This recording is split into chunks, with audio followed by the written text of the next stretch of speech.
All right, I'd like to welcome everybody back. We're now in our early afternoon block of talks. We're going to have 4 talks in this next series.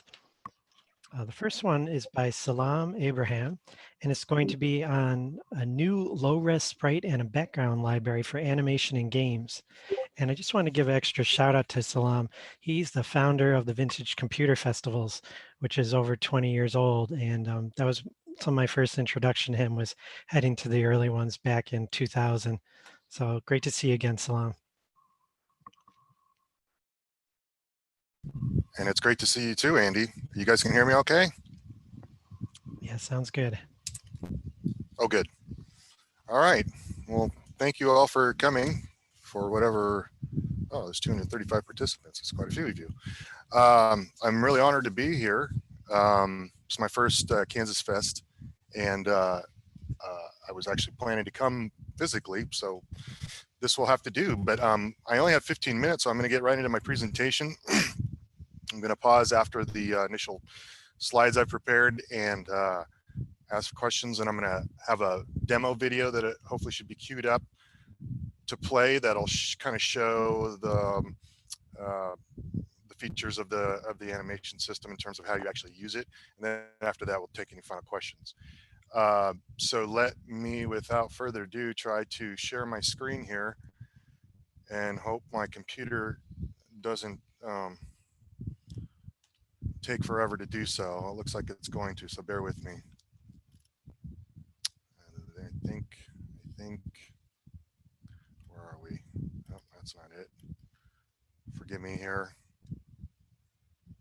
Zoom kind of sometimes throws things all over the place. All right, here we go. Please let me know when you can see the Apple II screen. We have it. Great. So this is my presentation of the Greasy graphics library. It's a low resolution sprite and background animation library for the Apple II. It works on all Apple II. As far as I know, I haven't actually tested it in Integer Basic, but it should also work actually from Integer Basic. I'm Salam Abraham, and this is the premiere release of the library for KansasFest 2020. Thank you and welcome. And so first of all, I wanted to thank some people. First of all, Andy, thank you very much for setting this all up and getting me on and everything. I really appreciate that. And Andy and I definitely go back a long ways, and it's great to see him. And thanks to all the KansasFest organizers. This is really a cool event. You guys have really done a great job pulling this off, considering the circumstances. And I also just wanted to say hi to old friends, Ken Gagne, Charles Mangan, Jason Scott, Vince Priel, and Kay Savitz. I go back a long way with all you guys, and so it's great to finally join you at this event. I should have come years ago. Okay, so without further ado, a background about me. I got interested in computers when I was around 10, and I started to teach myself how to program when I was around 11, 12, first on pencil and paper, and then by age 12, I got my first computer, which is a Mattel Aquarius, and then I had that for about a year and sold that and my Atari 2600 so I could buy my first Apple II Plus with all my money I saved up as a kid. So that was exciting. Apple II Plus, 2 disk drives and an NEC monochrome monitor. And then I began collecting computers officially around that time, really, because after I sold my Aquarius, I was like, oh man, I had a personal connection, right? Everybody kind of appreciates that. And so I started to just acquire computers and decided I was never going to sell my computers that I owned. And so that's sort of how it began. It was really just an obsession that went insane because I had 30 computers by 1997, but then that's when I joined a mailing list called the Classic Computers mailing list, which is still around. As far as I know, it's the original list for computer collectors. And then shortly after that, realized there's a lot of people who are into this. And so I decided to start the Vintage Computer Festival, which the first event was held, I think on October 26th and 27th in 1997 at the Pleasanton Alameda County Fairgrounds in Pleasanton, and then did that for about 10 years.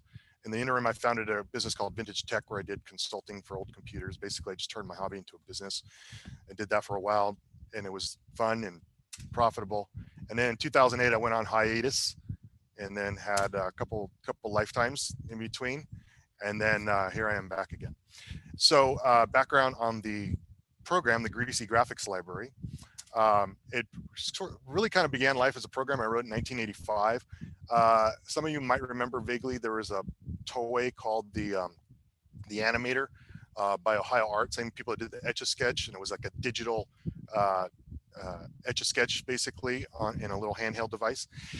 And then you would basically draw frames, draw pictures on, and then you had like, I don't know how many frames that you could then, make a different change in the character or whatever. And then you could run it all through and animate it. And I thought, oh, I could do that in the Apple II. So I did. And, it was when I was teaching myself assembly language and all that.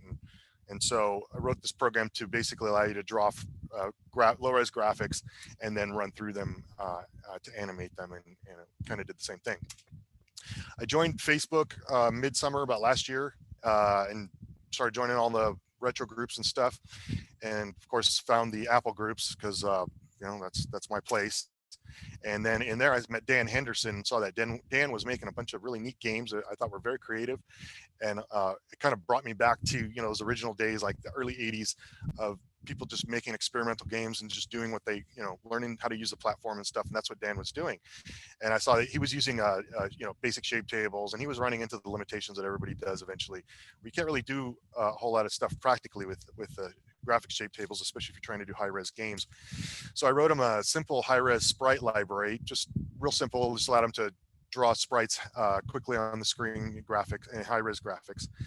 And then that was, Dan made a couple games with that. And then he started sharing with me some low-res artwork that he was doing. It was like fantastic. It's like I'd never seen anything like it on the Apple II. It was just sort of like that modern style on the Apple II, and just popped to my eyes. And so one thing led to another. I said, hey, let's do a low-res sprite library because it didn't seem like it had ever been done before for the Apple II. And I mean, lots of people have done Apple low-res stuff, especially more recent years, but there was never really like a way to do low-res graphics. That was kind of skipped over in my mind. So I decided to go in and explore that.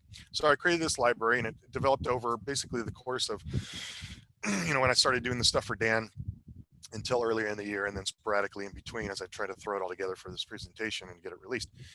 And I apologize, I'm talking so fast, but I have a limited amount of time. So the components of the system are, first of all, you can do low-res sprites, and you can have up to 31 in the sprite table. You can have up to 32 background frames, theoretically. Get into that in a second. There's a basic command interface, so you can program these in easy-to-use commands using through the ampersand interface. So you can either do pokes and calls, which you want to do if you're going to compile these programs for later use. You can use the library, of course, compiled programs, and then, of course, the ampersand commands. And it also includes sprite and background frame editor. So it has everything you need to basically create graphics and sprites and everything, create shape tables out of, or sprite tables out of them, and then incorporate them in your own programs. And you'll see that in just a second here. So the sprite engine is called Grease, and it resides at 8,000 in memory, which is 32,768. So it's up high in memory to stay out of the way of all your programs and stuff, and allow as much code and data as possible. It occupies only half a K of memory. The sprite table index starts at 8480 in memory, and basically it's just 128 bytes. And that's where you get the 31 sprite tables, plus there's 4 bytes initially for overhead. The sprite data itself is stored in 1.5K. So your total sprite table can only be 1.5K. It's stored at 8,500. And then there's a buffer from 8B100 to 90FF for doing for restoring after you do a draw command. And so that's up there. And then you can have sprites of any dimension. It can be 1 pixel by 1 pixel, or it can be 40 by 40 pixels. But practically, you don't want to go that big because the table, of course, 1.5K.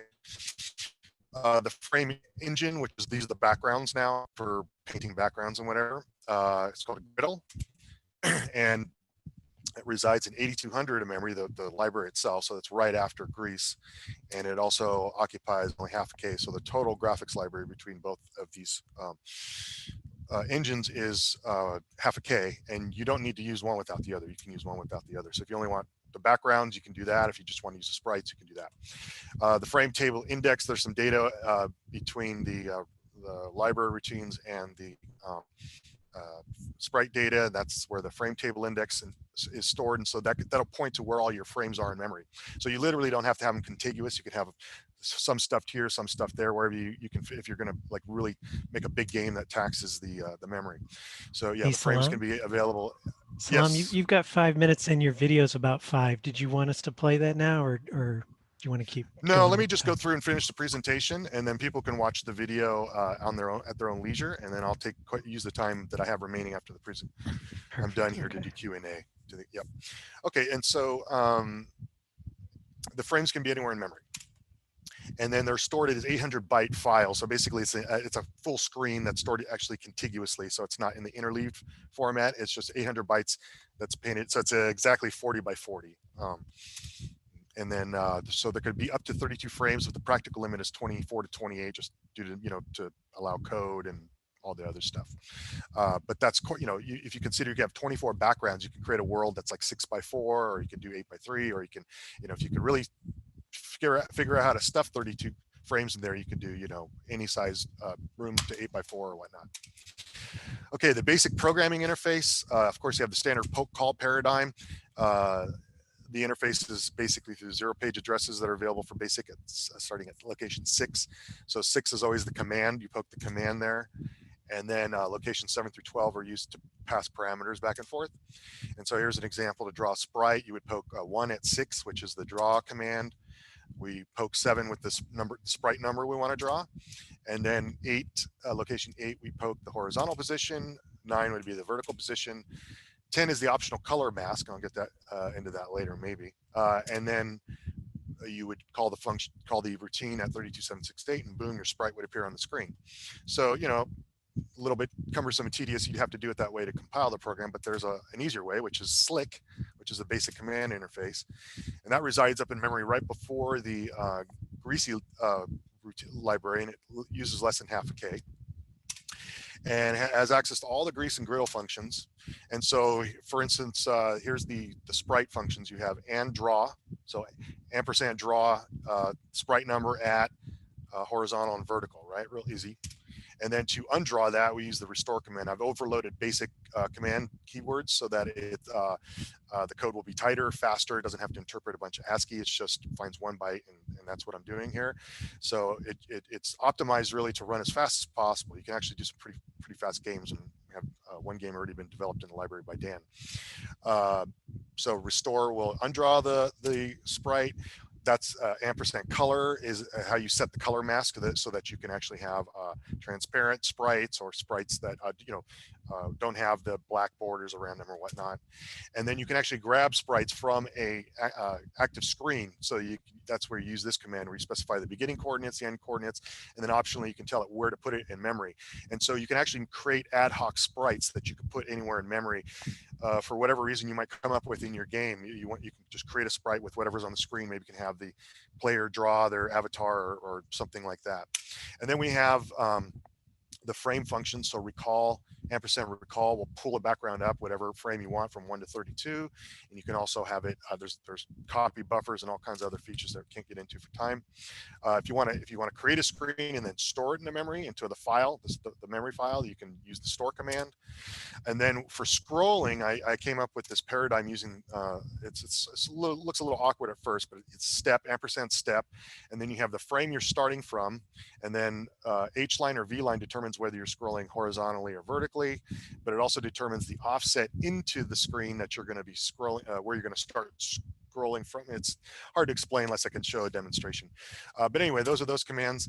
And then continuing, the library also supports both pages of the Apple II, so you can actually do page flipping so that you can eliminate flickering. And my demonstrate that, my demonstration videos. So we use the screen command for that. Thank you. And then utility function clear allows you to clear the background to any value between 0 and 255, which will be solid color or whatever. And then there's an amp print command, which is convenience for the programmer, so that you can print, if you're going to be printing using the 4 lines in the bottom, you can print to the on both pages. The editing suite includes Greasel, which is a simple low-res drawing program. Allows cursor navigation. You can edit up to 24 frames simultaneously in memory. Has a copy paste function, so you can copy stuff between one frame and another and whatnot. And then Griddle is the editing suite for the sprite tables, and you can cut sprites from the screens that you create, the background frames, and then insert them into a sprite table. And then you can create multiple sprite tables with it, as many as you want. That's the end of my introduction. Are there any questions if there's any time? Otherwise, I can go into my chat room later and you can ask them anytime. Thanks, Salam. Looks like we'll take all those questions over in the chat. Yeah, I apologize I couldn't show you a video because you could see how it actually functions, but hopefully that gives you an idea. Thank you very much. I appreciate it. And look forward to seeing your questions in the chat room. Great. Okay, so next up we have John Morris doing a 30-minute presentation on Applesauce.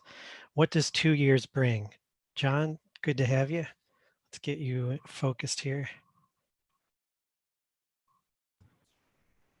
Hey, Andy, is it supposed to be Joe? Whoops. I'm sorry about that. I read the wrong column. Apologize. Joe's going to trick out your transparent Apple, NeoPixels, Arduinos, and game ports. Joe, welcome.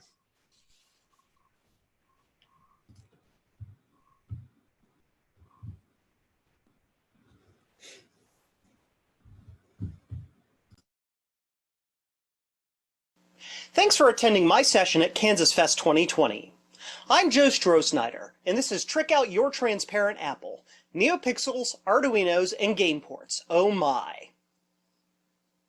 I'm an IT professional from Central Ohio. Windows PCs, hardware, and networks are my trade, but retro computers are my passion. I've been into computers since basically forever, and it goes without saying that the Apple II is my favorite. I have a YouTube channel called Joe's Computer Museum where I review, repair, and restore old 8-bit systems, so check it out if you haven't seen it already. So what is this session about? Well, with Mark Joseta's transparent Apple IIe case coming soon, I figured folks would want to trick it out with lights. Now, anyone can just put blinky lights in there, but I wanted to see if we could make the Apple II control those lights.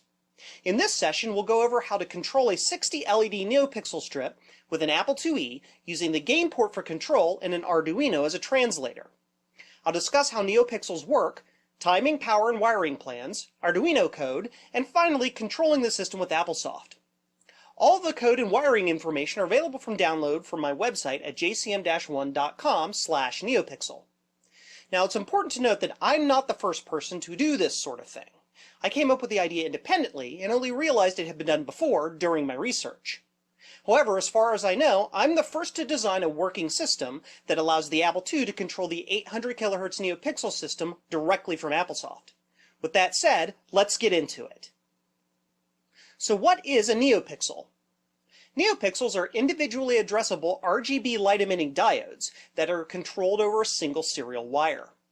They are found in either strips of LEDs or LED matrix panels. Basically, you just give the strip some power and feed it the right commands into the serial data line, and you can individually set the color of any pixel in the strip. When I first saw the transparent Apple IIe case, I immediately thought of an Apple II controlled NeoPixel strip. I figured it'd be pretty easy. Just hook the strip into the Apple power rails, pipe one of the game port enunciator outputs to the serial data line, throw some assembly code at it, and we'd be in business. But it turns out it's not quite that straightforward. The NeoPixel strip is controlled by serial commands sent down that control wire. The signaling rate is 800 kHz, and the duty cycle of the signal is varied to tell the strip whether or not you're sending a 1 or a 0. As you can probably see, this is already a problem. The Apple II runs at 1 MHz, or 1023 kHz approximately. If you know about Nyquist limits, you know that the best we could do is about 500 kHz. Even if we code the tightest unrolled loop possible, we can get about 100 kHz. Considering that we need duty cycles smaller than 50%, the actual signaling rate is higher than 800 kHz. The final consideration is ease of programming. NeoPixel can be easily controlled with the excellent pre-built control library made for Arduino controllers. Now, I could reinvent the wheel in 6502 assembly, but why, when there's already code out there that can do that? Combine all this, and you come to the conclusion that I did. Use the Apple II to control an Arduino, and use the Arduino to control the NeoPixel strip. So, how do we power these devices? At first, I thought we could just power them right off the game port. But that dream would be brutally smashed once I started looking into it in more detail. Here's the scoop. The Apple II spec says you can't draw more than 100 milliamps from the socket. Now the Arduino is fine itself, it draws about 55 milliamps maximum. But a 60 LED NeoPixel strip at full brightness draws almost 2.1 amps by itself. Now that's not only a problem for the socket, but also a problem for the Apple power supply. It can only supply 2.5 amps at 5 volts. So you'll either need a supply that can generate more juice, like the reactive mic or universal power supply, or an external unit. If you use the Apple II power supply, you'll want to build a Y connector to draw your power straight from the power supply. Trying to pull 2 amps through the board is not a good idea. It will turn your traces into resistive heating elements, and what you don't want to generate light will start glowing. How do we talk to the Arduino controller? I settled on using the 4 annunciator pins on the game port, with each pin having a dedicated function.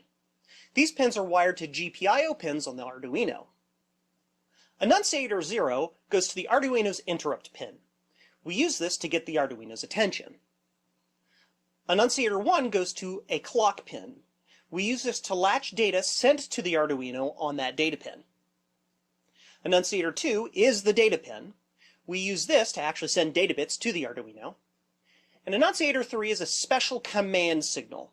This lets us differentiate between a simple mode toggle and a full command request. The basic theory of operation is thus.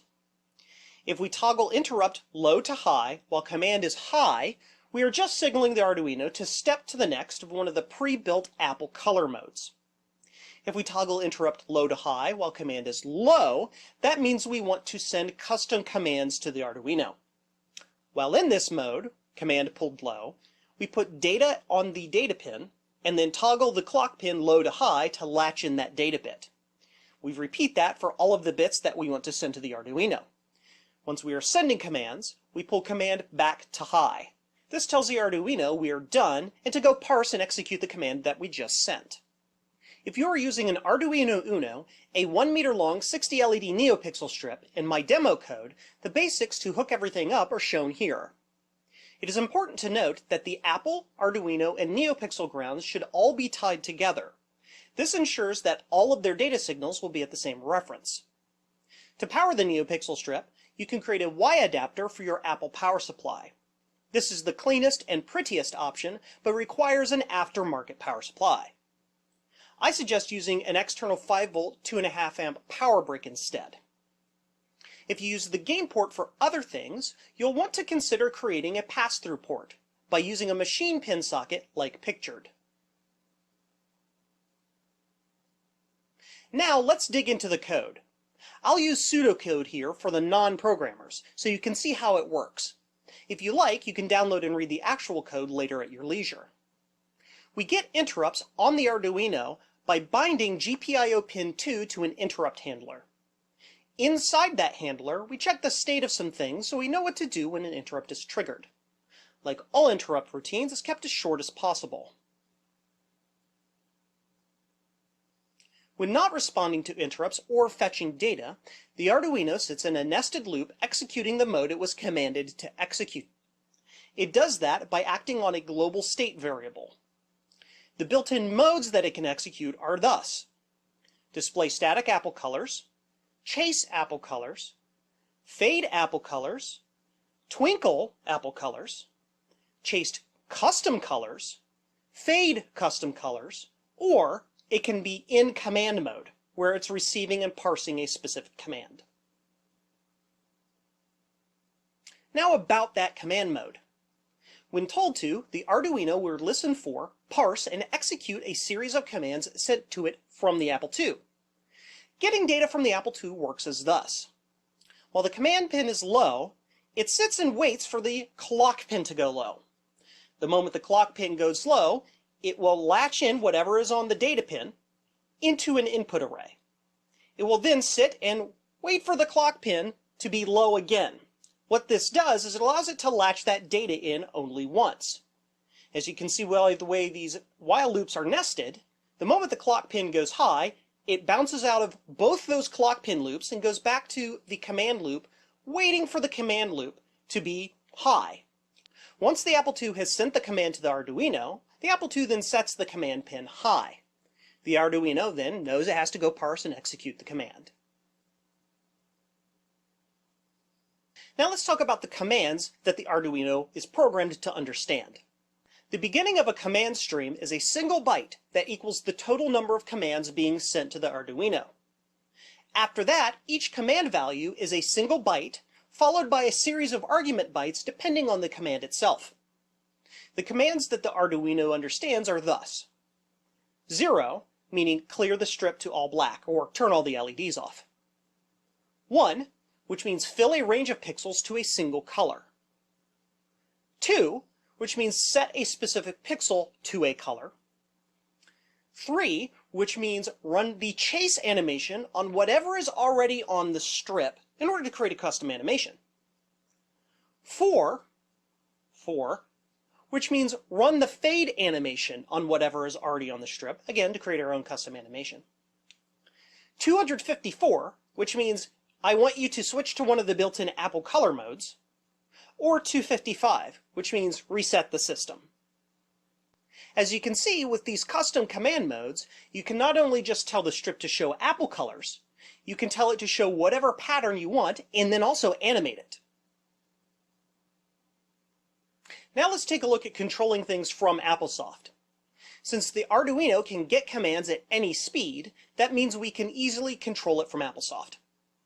That makes demonstration easier and debugging easier too, in my opinion, so let's take a look at that.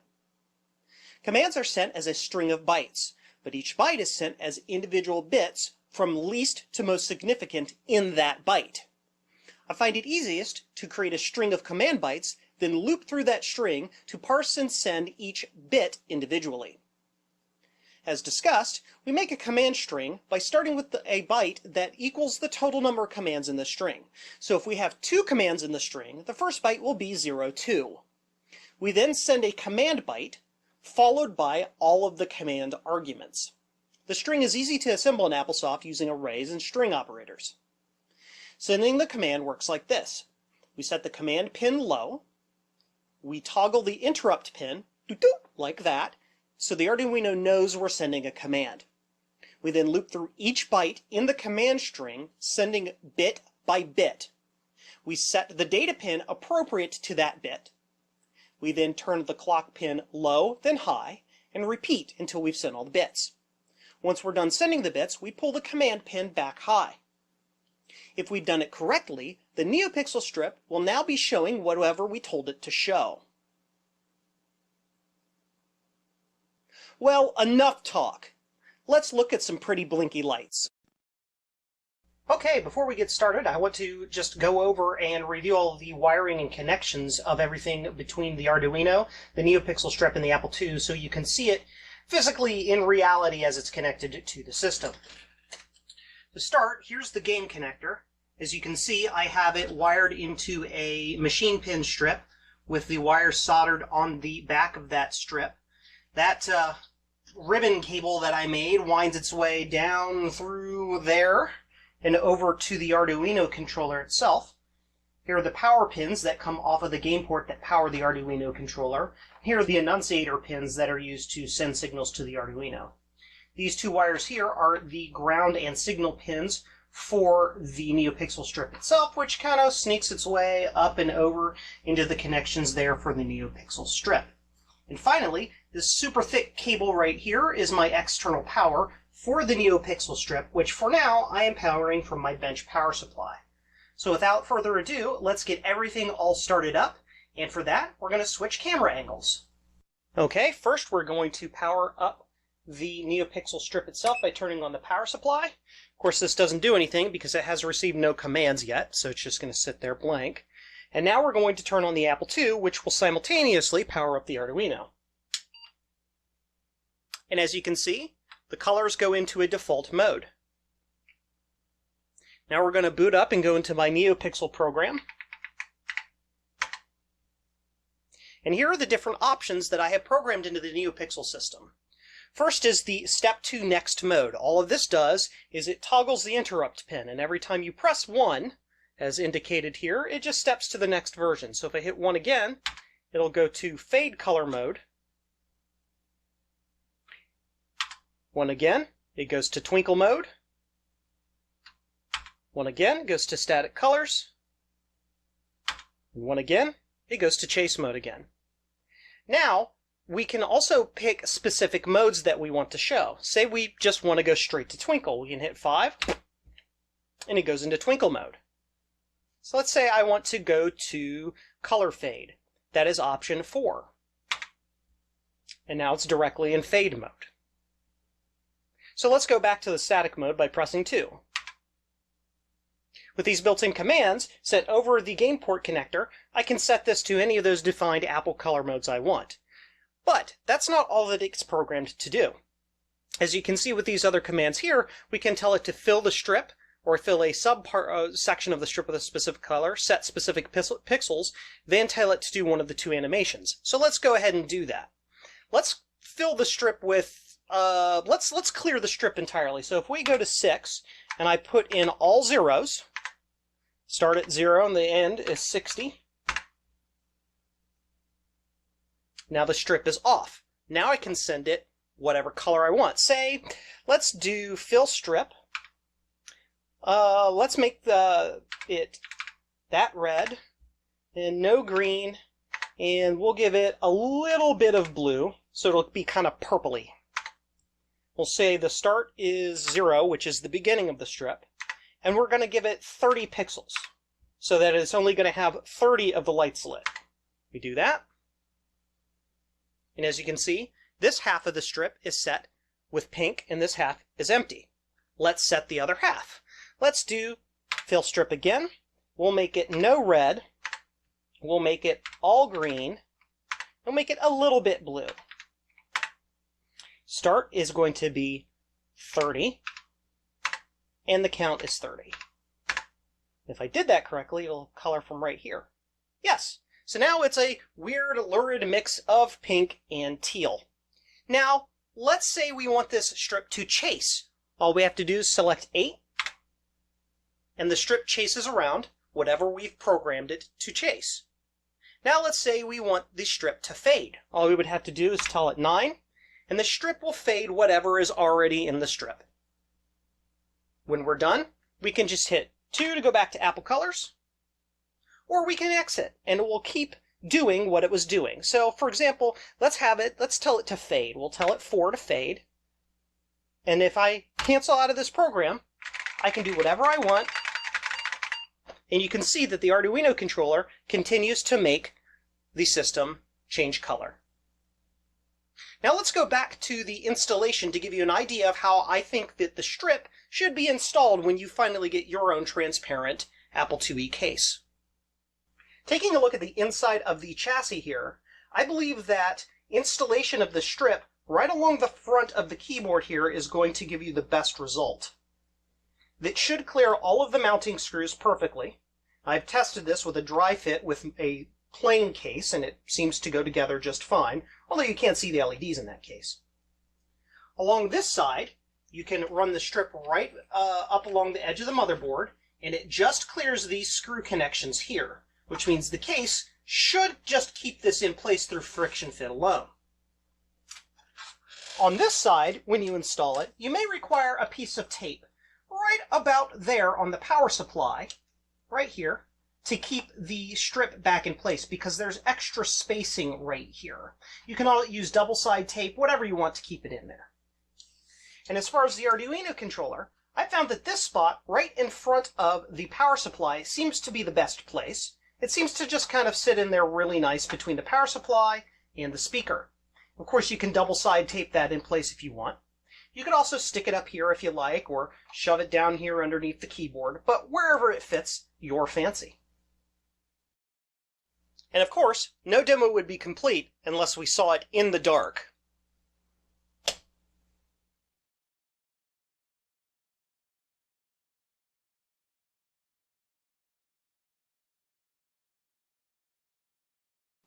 Now let's talk about some improvements we could make to the project. I'm driving things using negative logic because it's simpler to wire up and demonstrate. The downside is that the default state of the game port pins is negative. That makes the Arduino do weird things right when you turn on the Apple or when you reset the Apple. With some pull-down resistors and trivial changes in code, you can drive it with positive logic instead. This would ensure that when the Apple is reset, the Arduino will keep on doing what it's supposed to do. It's possible to reduce the number of game port pins needed by having pins mean different things in different modes. I went with the easiest route and gave each function its own pin. You can also program more animation modes into the Arduino, or add commands to allow you to change chase and fade rates. The sky's the limit. As you can see, tricking out your transparent Apple IIe can be an easy and fun process. All you need is an Arduino, NeoPixel strip, a power supply, some wires, and soldering tools. Now get out there and show your Apple colors. You can get the source code and disk images for this project on my website at jcm-1.com/neopixel. Thank you for attending, and remember, Apple II forever. And because you're all awesome, use the following code to get 10% off anything at jcm-1.com. Valid for one purchase of any amount through August 2020.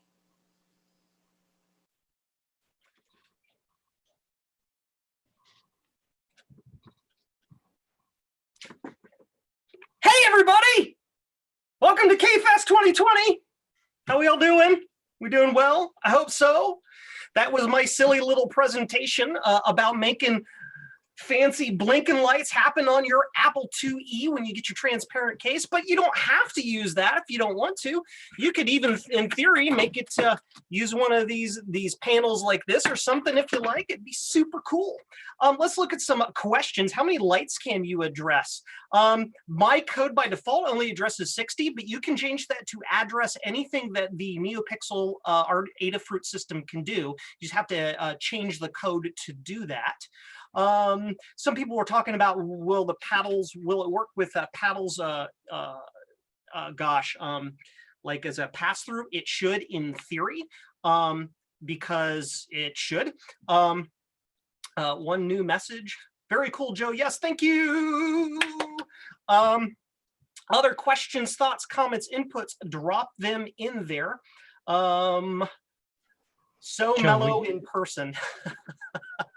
Thank Joe, you. we had a couple questions. Do NeoPixels have brightness levels?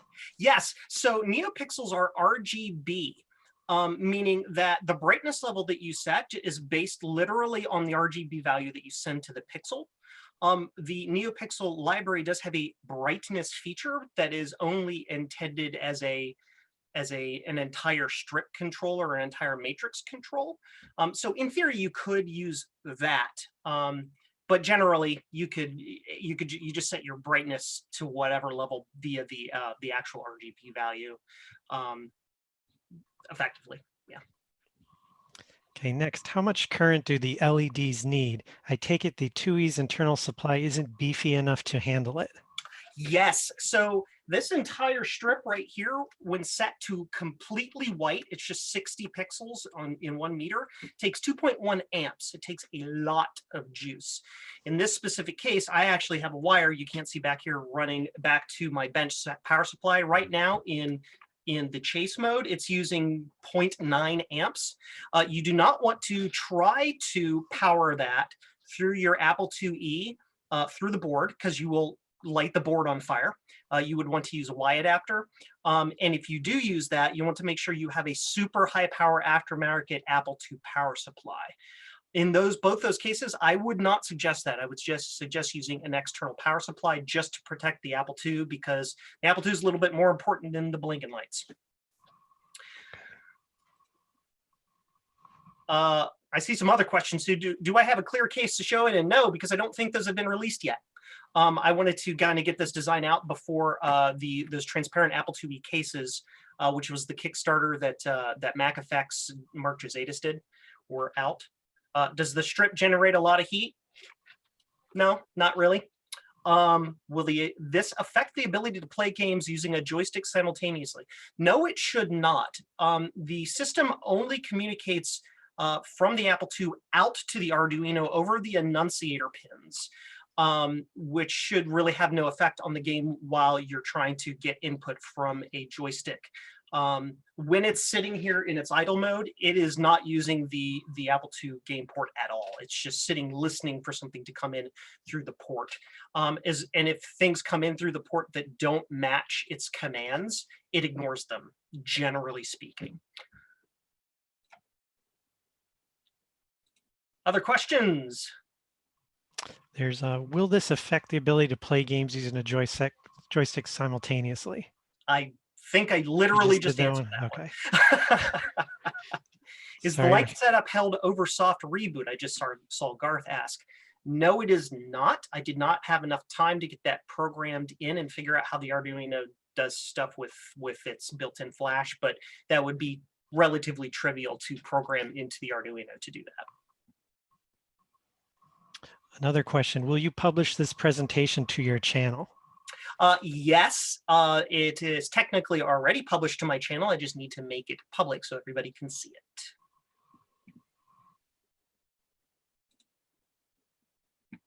Yes. Other questions, thoughts, comments, rants, raves? Somebody was mentioning something about Enunciator 3 being a DHDR switch, so wouldn't it affect DHDR games?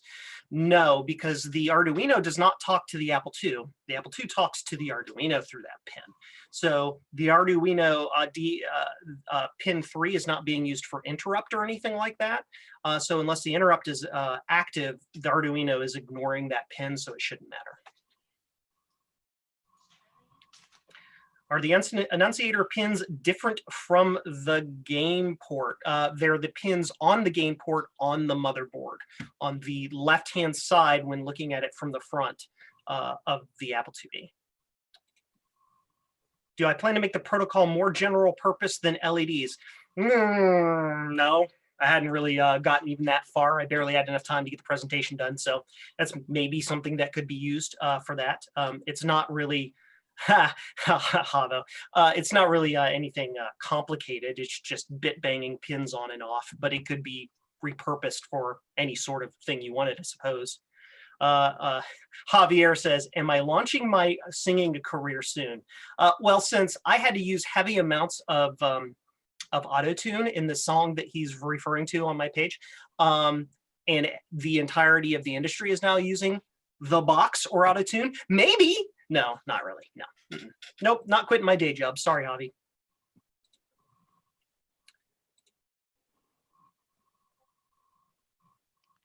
Further thoughts, questions, comments, input?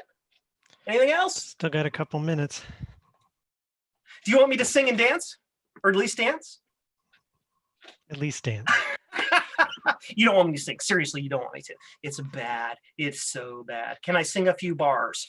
Bar, bar, bar, bar. There you go. Do a rap. No. Is that my own song in the video? Yes, I composed, wrote, sung, and performed that entire song myself. The music is done in GarageBand. Mixing is done in Audacity. Recording was done with the same little shotgun mic I use for recording my YouTube videos, and plenty and plenty and plenty of auto-tune both inside GarageBand and Reverb, and a tool I used in Audacity because I can't sing. I don't miss your brightness late at night. You mean this thing up here?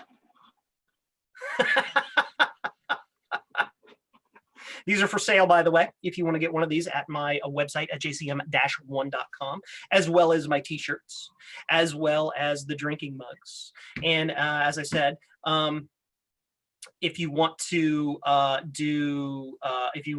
want to get a percentage off code, use KansasFest 2020 on the website there to get a percentage off.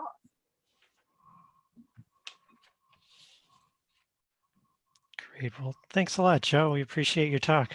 Thanks, guys. Enjoy KansasFest. Okay, so next we're going to have John Morris talk. John is going to give a 30-minute presentation on Applesauce and what have the last 2 years brought. Thanks, John. Hey, KansasFest. I'm not as excited as Joe. I can't do that. That's not me. But yeah, so hope everyone's having a fantastic KansasFest. This has been a blast for me and trying to watch everything. As is tradition, I leave my presentation till the time the KansasFest is actually running and don't ever actually have time to do anything. But I actually do have slides this time. So let me open up my screen share if I can figure out how this works. Oh, like that. Okay. I hope everyone can see this. Where's my slides? Okay, Applesauce. What has happened in the last 2 years? Brief rundown of me. My name's John Morris. I kind of go by Disc Blitz online and some social media stuff. It was my cracker name back in the day that nobody ever heard of because I was terrible at it. And I lived in Hawaii, so nothing could ever get out. I started programming in 1981, got an Apple IIe in 1983, and just fell in love with programming. Spent a little over 25 years in the game industry, making tons of stuff. And now I just kind of kick back a bit and, kind of got back into Apple II stuff, maybe 5-6 years ago. And yeah, just having fun, loving the Apple II still. What is Applesauce? So Applesauce is more than just, the box that I sell. It's kind of a big project that I have in terms of a vision of how we could improve the situation of disk preservation for the Apple II. There was already a lot of great stuff going on, but a lot of other platforms were getting a lot more attention in terms of using higher end equipment to be able to image disks and process them and do preserving. Since the Apple II was being ignored, I decided to embark on a project to do basically the same kind of thing, but with a focus on Apple II. So part of this is that I designed a floppy drive controller that allows you to take a disk 2 drive or Unidisk or an Apple 3.5 drive and be able to connect it up to a modern computer via USB. Basically got a microcontroller running inside there along with power supplies to power the drive and stuff. And there is a protocol that I can use to basically send commands out to the Applesauce to tell it to do various things with the drive, turn on the motor, step the head, read bits, write bits, stuff like that. Then there's a hunk of software that is what controls the floppy drive controller, but it also, the software is for dealing with a lot of the analysis, because part of the deal with preservation isn't necessarily, well, I have imaged all of the fluxes. A lot of solutions kind of end there of, well, we've captured the data there. The focus that I really had is what we captured correct? We have a lot of disks that are rotting away. We have a lot of disks that have errors. So how do we know that what we are imaging is what was originally put on that disk and dealing with that? So the software has this whole analysis thing, this massive, it's like 300 source files large right now, of being able to process what is on an Apple II disk, which, those of you that know about copy protection and stuff on the Apple II, it is the Wild West. You can do absolute insane things with an Apple II that no other platform could achieve.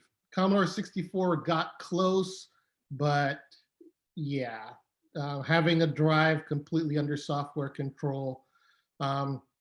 led to a lot of people coming up with some very creative things. And so the software basically analyzes everything about the disk and tries to interpret structure, figure out locations of, where was data actually written to the media surface, things like that.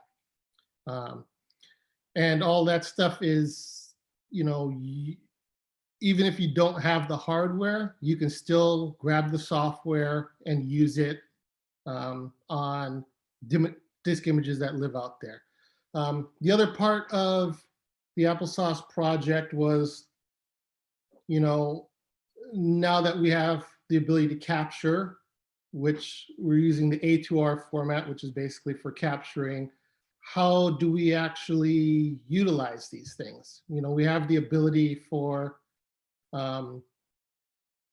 to capture the copy protection, not just the data, but actually physical structure and stuff. So part of it was coming up with this WAS file format. So I've created the A2R and the WAS formats and put those into the public domain for the community to use. So a quick timeline. So basically I started it on April Fool's Day of 2017, which seems very appropriate to me. I first presented it at KansasFest in 2017, just as kind of a little prototype. Look what I've been able to do so far. It was originally going to be just something where I was going to make, 10 of them, 12 of them, get it out to some folks that have a lot of collections and, to start imaging discs. And that was kind of going to be the whole thing. But after the presentation, there was a lot more demand for it than that. So I kind of went back to the drawing board to kind of redesign the hardware from the point of view of, okay, instead of, having 10, 12 people that I can manage to, help through this, I now need to make something that's going to be a lot more bulletproof and easier for people to use in order to, so that we could get it out to a lot of people and have it be reliable in the field and kind of democratize this imaging of discs. So right around the KansasFest time of 2018, I released the first version of the hardware along with software. And so it's been kind of kicking in the wild since, KansasFest 2 years ago. Since the release then, I've had over 50 software and firmware updates. I'm constantly working on it. It's my hobby. This definitely is not a job. I got a full-time day job. But it is a passion for me. And I think it's a willing cause to sink all my time into it the way I do. A2R. The A2R format is really about archival images. It contains raw flux timings that are what comes off the Applesauce. So it's multiple runs at a disk so that it can check, cross-check the different reads and stuff like that. They run 10, 20 megabytes in size for a 140K Apple II floppy disk. So these files are huge and for the most part useless to the average user. It also contains metadata because, part of having people image things and put them in files is you kind of lose a little bit of the context of, well, what was on the label? What was the disc name? What was the publisher and authors and dates and, all these bits of information that may exist on the box or on the label of the disc. It gives you somewhere to put that and be able to keep that along with the image to help us to kind of better track things and not necessarily have people need to come up with, crazy file names for these things. A2R is primarily used by the Applesauce software to create disk images. You can do all kinds of exploration with it. The spec is open. There are a couple of other bits of software that utilize the A2R format, do some pretty cool things with it. You know, it's not great for emulators because these are just kind of raw pools. You know, it's a little bit more than a single rotation, you know, so that you can figure out where the actual loop point is for a track. And so by that, you know, it's collecting all of the data that it has from the disk, which, because of things like weak bit protections and figuring out loops, it isn't, you know, it isn't really a version of the disk that you could just kind of read through and play through an emulator and have it work. Down here, I got a link. That's where the specification for the A2R format lives. The other format is WAS. I designed this primarily to be able to kind of keep copy protected disks, you know, all the information that you need. It's basically, it's a bit stream of exactly what is on the disk. It can locate tracks and all over the place. You know, it has quarter track resolution, and it deals with fat tracks and all kinds of crazy copy protections. You know, 99% of copy protections can be encapsulated within a WAS file. You know, but the WAS file is more than just a file format. So along with the format, I ended up creating this big specification that details for emulator folks how exactly they should deal with WAS files. How do you deal with, you know, when you're stepping between tracks, and how do you deal with weak bit protections that require random bits to be thrown, and, you know, all these various details of, you know, soft switches and how they actually interact at very low levels is all kind of contained within this WAS spec, and gives something for emulator developers to be able to build against. Because, you know, once you start bringing in copy protection, it requires a much higher level of accuracy in the hardware. So this spec was kind of trying to get all that out to people. And, you know, it's worked really well. There's, you know, it's had very good adoption, you know, between MAME and Virtual2 and AppleWin and Micromate and many other software emulators. There's also the W drive and the floppy emu, and you know, so it's the WAS file format has had what I feel is pretty good acceptance in the community. And there, down at the link here is where you could go to be able to look at the WAS spec if you want to read anything about it. It's all up there. I also want to mention flux capacity. So this is something that's up on the Internet Archive. There's a collection called the flux capacity. It currently has over 18,000 Apple II disks imaged up there. You know, and it's ever growing. There's a lot of folks that are contributing to this, but it is only a small fraction of Applesauce users. So, you know, you Applesauce users out there that have A2R files, we would very much like to have those. So if you're willing to share, reach out to me, reach out to Jason Scott. We're both pretty easy to find. You know, we'd love to help be able to share this stuff. You know, even if you have a copy of software that you already see an A2R file exists for, we still want them. We're finding new versions of everything, new releases that we didn't know that existed, you know, all because people are willing to submit identical stuff. So, you know, it's really quite important. And yeah, so let's do a quick demo here. We will get rid of this. Bring up the Applesauce software.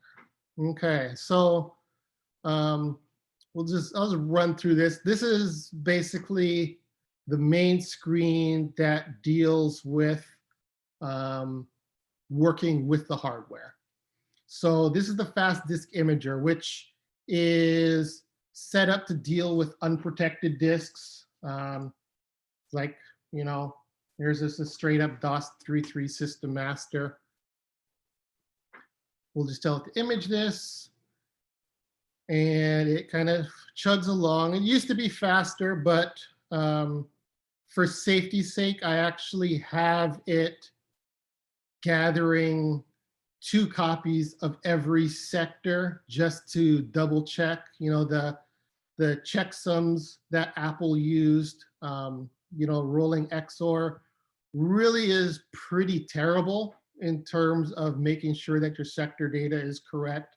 It only takes 2 good, you know, 2 errant bits in there to be able to come up with the exact same thing, although you have the wrong data.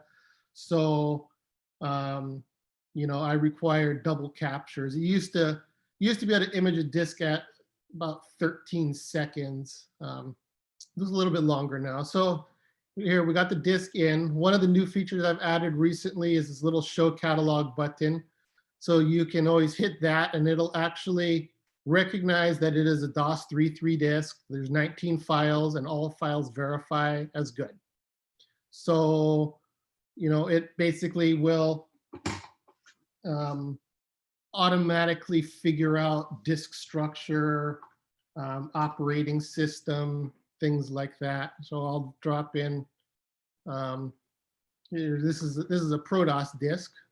So it's going to go through and it'll find out it's a GCR disk, Apple 6 and 2, 16 sectors, you know, pretty straightforward.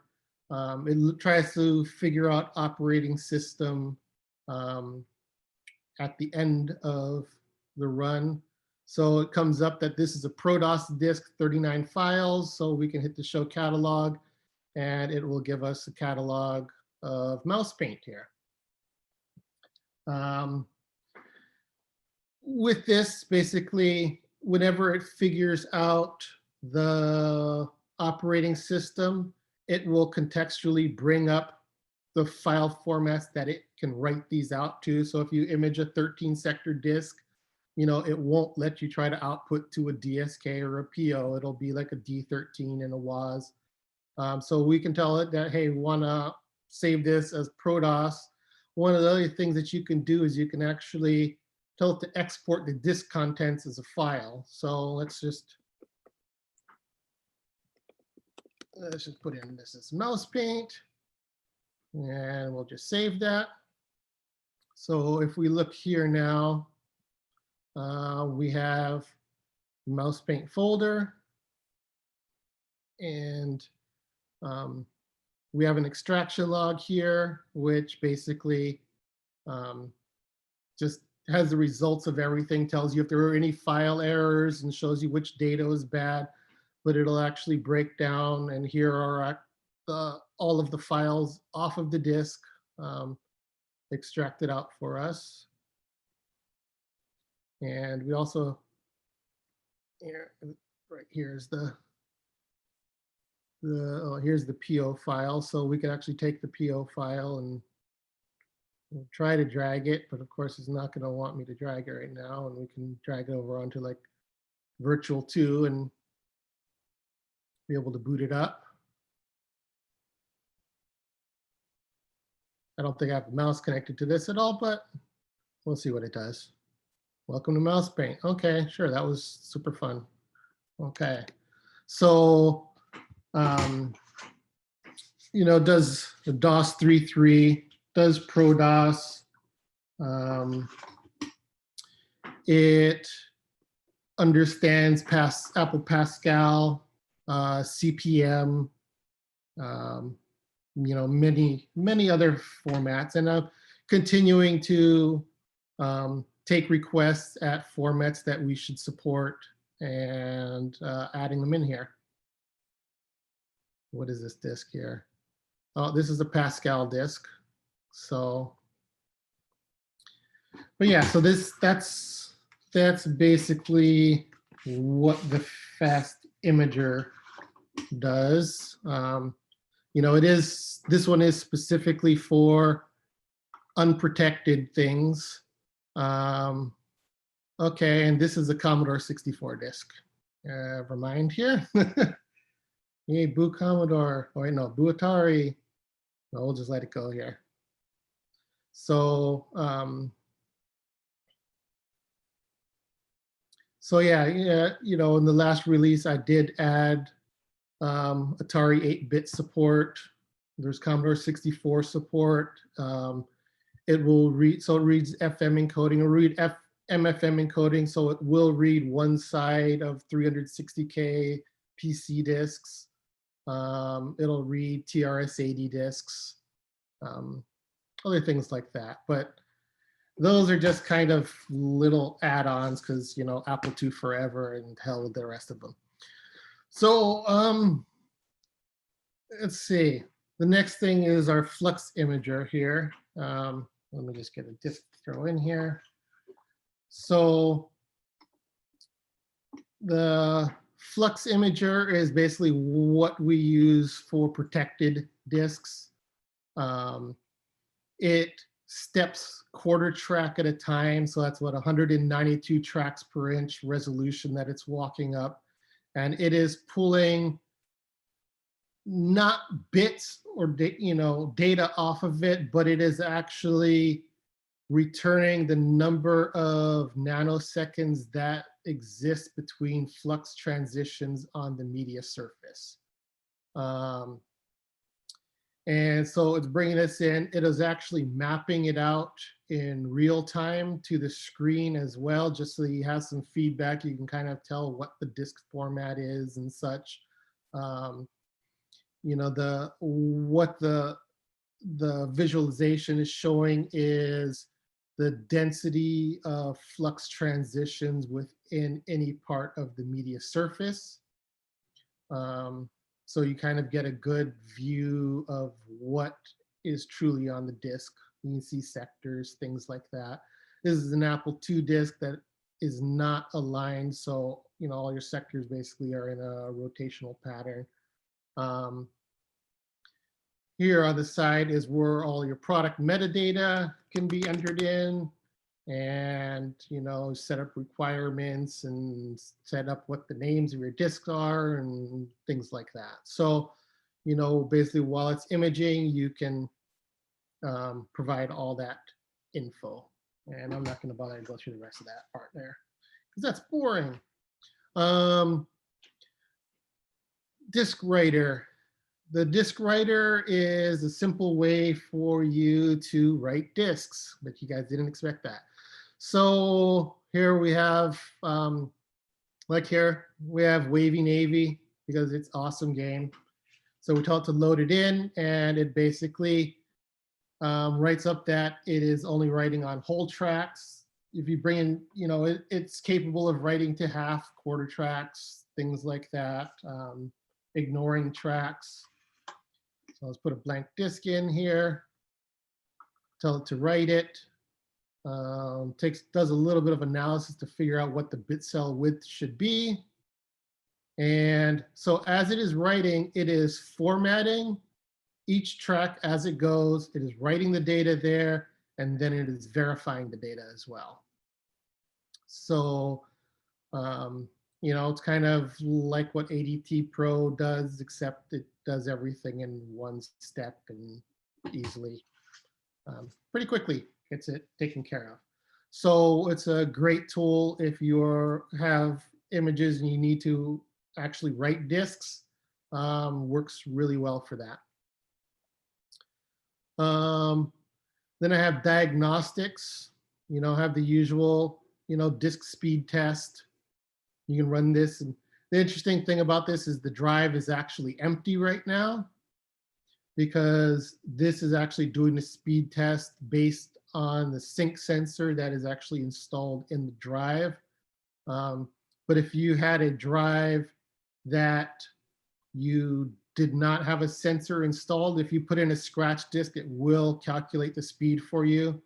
So this is really handy if you need to have a drive and, you know, tune it up, get it ready for using on your Apple II. You can actually do it all from Applesauce. 5 minutes, John. Okay, 5 minutes. Okay. So let's see. There's other things there, but let's dive in and look at some of the analysis bits of this.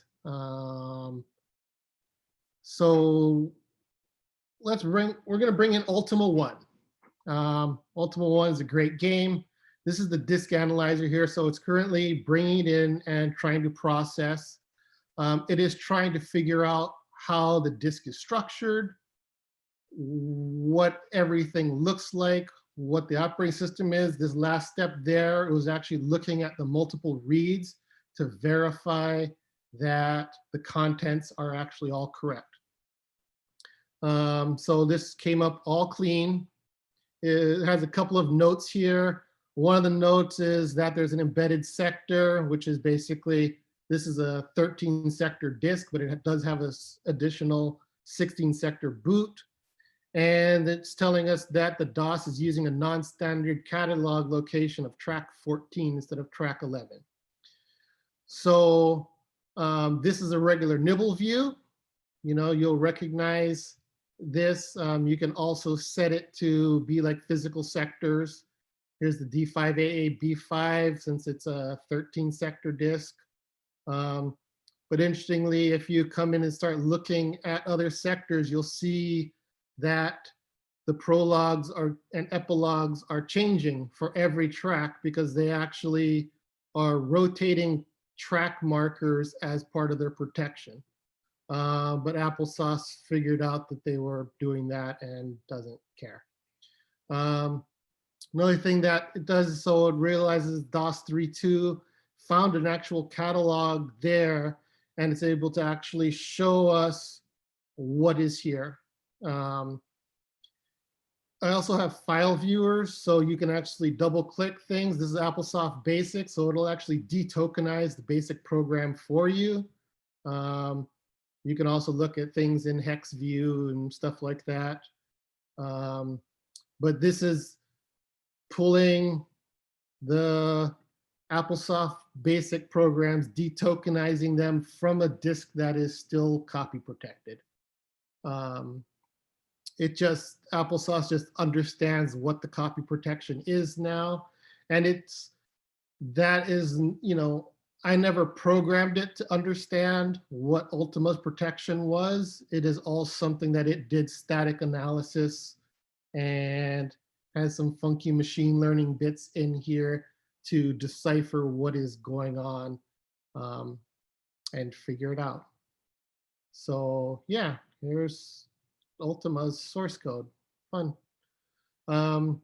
Yeah, so that's kind of the gist of it. There's a ton more features of showing, you know, all kinds of analysis of the drives and where it found tracks on the media surface and things. But that's kind of a quick run through of where Applesauce is right now.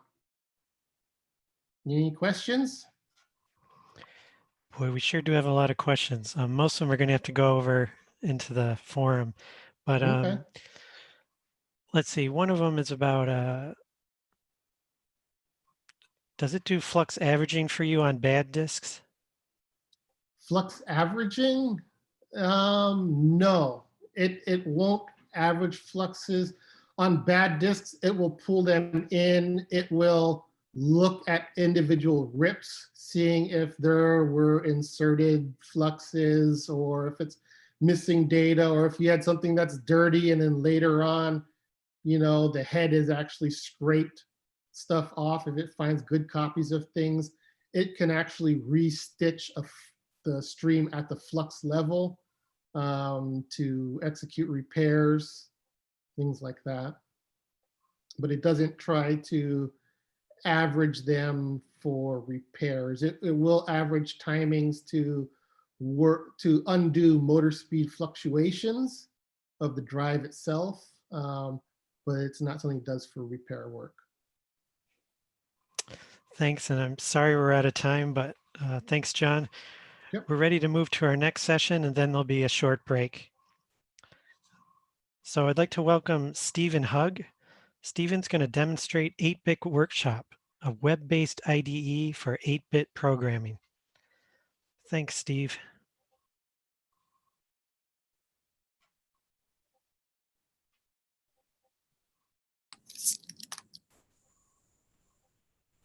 Hello, am I coming through? All right, Yep, hi everybody. good. I'm gonna share my desktop real quick. Go to my slide thing. My name is Steve Hugg. I run a website called 8-Bit Workshop. What is 8-Bit Workshop? It's an interactive development environment for 8-bit platforms. It runs on your web browser. And it started out because I wanted to learn how to program the Atari 2600 in assembly language. And of course, the obvious thing to do is write an entire website to help me do that. So let's show you the website real quick before we go too far. This is 8bitworkshop.com. Get my cursor back.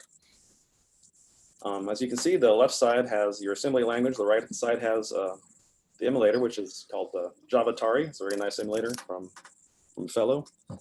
And then what you can do is just edit the code on the left side. See if I'm going to change that constant, make the screen yellow.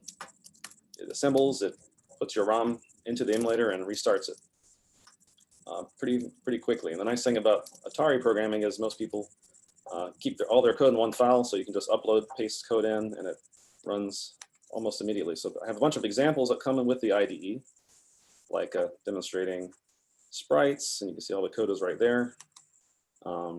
Small games. You can use a joystick. I think you can even use paddles, but that's the Atari. And since then, it has grown into assembler and also C programming for Z80 platforms, 6502 platforms, and hardware design, which is a whole other topic we won't discuss today, but you can write code in Verilog and simulate hardware designs in your browser. If your design's simple enough, at a real-time speed, so you can actually play a game in it. And also, now it supports more than a dozen platforms like Commodore 64, various Atari consoles, and of course the Apple II, which is what I'm going to talk about today, is the Apple II support. Our Apple II emulator is a generic Apple II Plus with 48K of RAM plus a language card. You can write assembler code, you can write C code. It uses a free ROM which has no Applesauce basics, so you can't write Applesauce. You can write code that was loaded directly into the code just gets injected into RAM and executed directly. And there's no hard drive, there's no disk drive yet, but I plan to add that in the future. So let's go into the Apple to take a look at that support. Once I get my cursor back, there we go. Computers, I select here from the platform, select Apple II. And the first thing I'll see is the first demo program, which is a benchmark that came with the CC65 C compiler, an open source compiler used for a lot of platforms. It's just a prime number generator, so that's pretty simple. You can edit the C, so I can make a mistake, and then it'll correct my typing, show me the error. And once it compiles correctly, it'll just recompile it again and start it over. And there's a bunch of different examples here, just kind of a grab bag. We can do Mandelbrot fractals. We can do good old Eliza chatbot, or all of our problems. Some simple games like a blockade-based text game, written in C also. And some high-res stuff. It'll do high-res graphics. This is the thing we'll be dealing with today. And what my goal is to put this on to a real Apple II. But first, let me show you one more thing, the debug tools, which are on the left side. So we can disassemble the code, I can reset, I can step through all the assembly code that's generated by the C compiler. It'll show me all the symbols the C compiler generated. I can browse memory, so while the thing is running, I can see memory move in real time. I can see an overview of all the Apple II RAM. I can drill down into specific sections like the high-res graphics. I can see the graphics change. And also, I can see a visualization of all the RAM, all the graphic memory space. And if I pause it, I can see this is the graphics area up here, so I can see the graphics being written to. And if I pause it, I can put the cursor over and see like the exact commands that were used and where the program counter was, which could be useful for debugging. I can see a step-by-step or cycle-by-cycle overview of what's going on with the CPU. All the reads, all the writes, all the what have yous.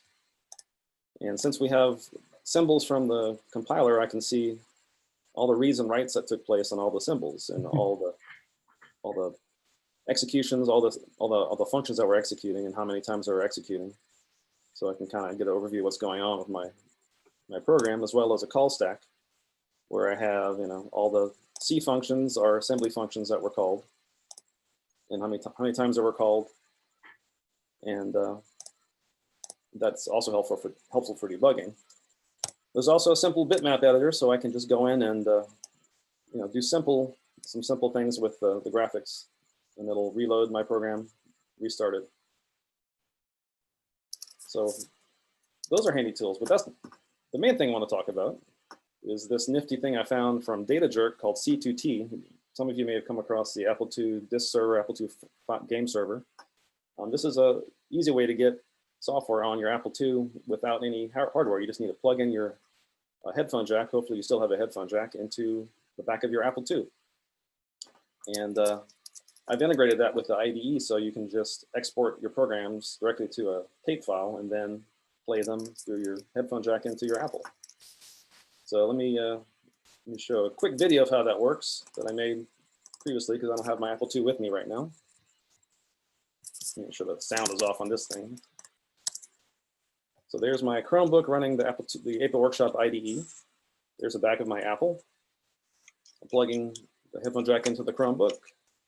I'm using the Make Cassette Audio menu item in Apple Workshop to generate the file. Then I'll boot my Apple, hit reset to go into Applesauce, and type load. We'll look for a signal, which will hopefully contain an Applesauce program. And because of the C2T tool, we'll expand into a machine language program, which will then load a compressed data stream from the cassette tape file. After about 30 seconds or so, it'll decompress the file. And then my program right from my web browser is running on my Hello Kitty TV. And everything's great. So that's just a nifty little trick I added just for the Apple II. I wonder if DataJerk is here today. Maybe we can talk and I'll tell him how great the program is. So how does Apple Workshop work? Well, I pulled in a bunch of emulators from all over the place. Some open source projects for the Atari 2600 and the NES. I compiled some things from C to WebAssembly, like this chips library, very small Commodore 64 ZX Spectrum library. And a lot of these were so simple, I just wrote them in JavaScript and TypeScript. A lot of the arcade games, pretty simple architecture. And they just run in JavaScript. I also pulled in MAME for some things. MAME runs fine. It doesn't have any debugging support, which is a drawback. I don't have that in there yet. And the other things you need are the tool chain. You need a compiler, assembler, and a linker. Those all run in your browser. They're compiled from usually C to WebAssembly, and they run in a web worker in the background. So they're kind of just always running whenever you edit, and you don't notice they don't interrupt your editor flow. So it's not perfect. It's not a great text editor. It's not using the best, probably the most accurate emulator, but and it has no file system access. So everything's saved in your browser. You can synchronize with GitHub. You can import, export to GitHub. You can push pull. It's got a basic GitHub interface. And for larger projects, there's no custom build steps, so assets and stuff. If you get into a real complex project, you're going to want to probably, write your own build script by that point. But that said, there are a lot of full projects in it that Ape Workshop does support full games. Advantage is, of course, nothing to install. It runs in any modern browser, Chrome or Firefox are your two choices nowadays. It's pretty fast. JavaScript's pretty speedy these days. It runs on, it doesn't take a lot of memory either. It runs on small devices. And it's just great for trying out new ideas, prototyping things, exploring other people's source code. 5 minutes, Steve. 5 minutes, thank you. Well, right on the schedule. And one more thing I'll do, I'll show you a couple things on 8-Bit Workshop, like the project gallery. These are just a bunch of open source programs that are compatible with 8-Bit Workshop that other people have written from various platforms. There's one Apple II project here, which is a Manic Miner port. It runs right inside the browser. When you click, that's great music, but it's loud. If you click this button, it'll import it right into 8-Bit Workshop from GitHub, and it'll compile it. You can play the game, edit the game, mess around all you want. And one more tool I want to show you is Dithertron, which is a recent tool. It converts full color images to 8-bit formats. This is also an 8-bit Workshop. If you see up here, you select the image, upload your cat or your travel photos, whatever, from your photo library. Pick a platform. Default is Commodore 64, but we do have an Apple platform here. So if I load my favorite picture and adjust the sliders, it'll kind of dither it the right way. However, I can pick a dithering pattern that I like. I can mess around till I'm happy. And then I can open that in 8-Bit Workshop. Click this button. It'll create a little file viewer program, and I'll see some sort of kind of pointillism French impressionist thing on the right side that looks almost close to what I want. And I have that for not just the Apple, but all these different platforms. So you can easily write that graphic adventure you've always been putting off. And so that's the Dithertron. That's also on 8-Bit Workshop. And so the future of 8-Bit Workshop, obviously, it'd be nice to add every platform under the sun and every language under the sun. We've selected a nice mix of C assembly. I'm interested in other languages, new languages, old languages like Forth also, maybe some basic Pascal. New sample code would be nice. It'd be nice to have full projects that are compatible with 8-Bit Workshop. It's really hard to find, compilable Apple II projects. They're out there. They just take some effort to find and cram into the proper assembler format. Or there's very few C projects out there, obviously, because C programming wasn't really a thing for Apple II very much. One other thing I like to experiment on is making peripherals in Verilog. I can show you that if you haven't seen the Verilog interface, but this allows you to write hardware in Verilog, and it'll simulate it if it's simple enough at real-time speeds. So this is a brick and paddle game written in Verilog. It can be burned into an FPGA. But it'd be nice to write Apple II peripherals in this or any other computer peripheral and integrate that with your emulator. Another thing I like to do is more different debugging tools. There's a nice time travel feature in the IDE right now that hasn't been really, I can't find my cursor, but the idea is you can rewind and rewind state, kind of debug at a certain location, drill into where you want to go. So I like to make that a debugging option. Also, we have a bunch of books for programming the Atari 2600, arcade games in Z80 with the Z80 C compiler, designing hardware in the Verilog for video games, and making NES games. Those all integrate with the IDE, and you can follow along with the examples. So you might want to go to 8-Bit Workshop and check it out, and follow 8-Bit Workshop on Twitter. And if there are any questions, I'll jump out of here and see what's going on in the chat world. Yeah, we got time. We got a minute here. So maybe one question. Have you considered publishing 8-Bit Workshop as a native application so your emulation doesn't break whenever the browsers upgrade? Oh, well, I've thought about that. One option is to use, make it a native JavaScript with Electron. Electron makes web pages into native applications, and I've thought about doing that. I haven't really got into it, but that's probably the option we could take. You can have an offline version for Windows, OS X, and Linux. You can also download the whole source and run it on your local web server. It'll run. There's no server required. Can you disassemble Apple II ROM images? You can upload disk files, and it does have a disassembler, so it's not the best reverse engineering tool yet, but it does, it can disassemble things. Okay, we're at time. So thanks again, Stephen. Well, thank you guys. And we're up to a 15-minute break, and then we'll return for our last block of talks. See you soon.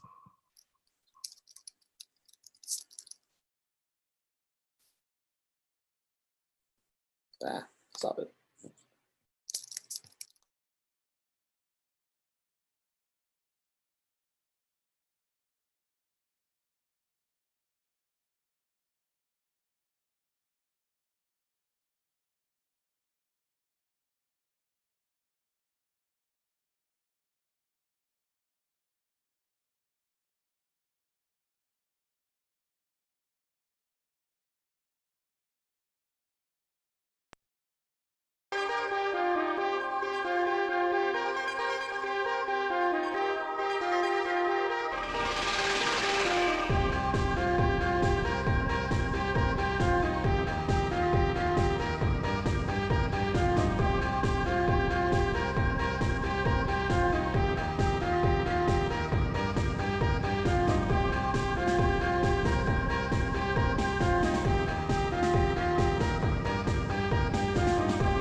Ladies and gents, this is the moment you've waited for. Been searching on the net, your Apple II on the floor. And buried on your disks, there's all software you can't ignore. Taking your breath, stealing your mind, and all your reluctance is left behind. Don't fight it, registration's open, running at you. Excited for this moment, you know what comes after. Your favorite speaker, can't you see them getting closer? Just surrender cause you feel the feeling taking over. It's games you're playing, memories are flooding open. It's Choplifter and Load Runner following the motion. It's playing brick up, breaking every brick it's open. I'll let you know. So tell me, do you wanna go? With its graphics and all 6 color lights, where the Apple IIs are running the night. New things are coming true, it's taking over you. Oh, this is the KansasFest show. We boot it up, we won't slow down. And the Mac can't stop us now. Nostalgia coming true, it's taking over you. Oh, this is the KansasFest show. Crowdsourcing we come, we're rescuing everything. Where the old is found and it's crowned as the retro king. Don't fight it, it's coming for you, running at you. It happens in July, don't care what comes after. It's blazing outside and I think that you know. Just surrender cause we're calling and you wanna go. Where it's covered in double high-res lights. Where the 2E is running the night. Amazingly comes true, it's intoxicating you. Oh, this is the KansasFest show. We boot it up, we can't slow down. And Atari can't stop us now. Nostalgia come true, it's taking over you. Oh, this is the KansasFest show. It's Apple II you know you want. It's Apple II you know you need. And it's there right in front of you. This is where you wanna be. It's Applesauce you know you want. Assembly that you know you need.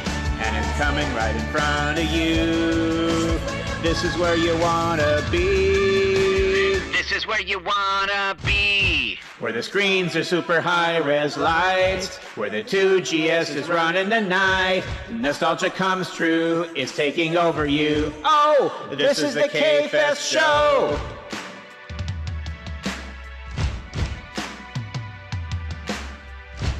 We boot it up, we won't slow down. Commodore can't stop us now.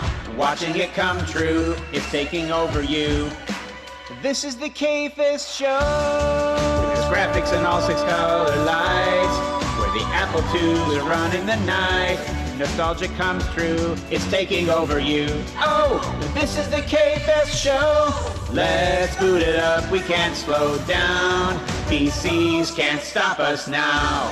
Watching it come true, it's taking over you. Oh, this is the KansasFest show. 'Cause everything you want is right in front of you. And you see the impossible is coming true. And the Mac can't stop us now. This is the KansasFest show. Can you guys hear me now? Oh, this is the KansasFest show. Oh, this is the KansasFest show. Oh, this is the KansasFest show. Oh, this is the KansasFest show. Oh, this is the KansasFest show. Oh, this is the KansasFest show. Oh, this is the KansasFest show. Oh, this is the KansasFest show.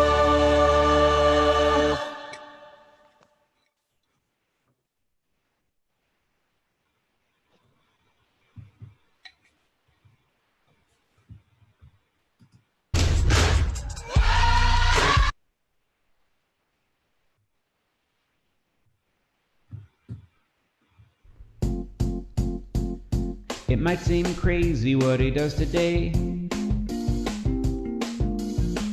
fixing old discs so they don't fade away.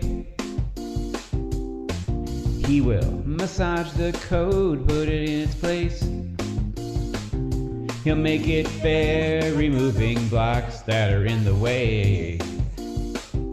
He'll crack that floppy case along to check the code. He understands its root. He'll crack that floppy, let the duplicate work right. Of that there is no dispute. He'll crack that floppy, writes the tools to do the job. He's getting those disks to you. He'll crack that floppy, makes it possible to boot if that's what you want to do. Protected disk, we can't copy that. 4AM will dupe it, he don't hold it back. Well, that old program, it'll be just fine. Locksmith and copy 2+ cracks are a waste of time. Here's why. He'll crack that floppy, trace along to check the code. He understands its root. He'll crack that floppy, lets the duplicate work right. Of that there is no dispute. He'll crack that floppy, write the tools to do the job. He's getting those disks to you. He'll crack that floppy, makes it possible to boot if that's what you want to do.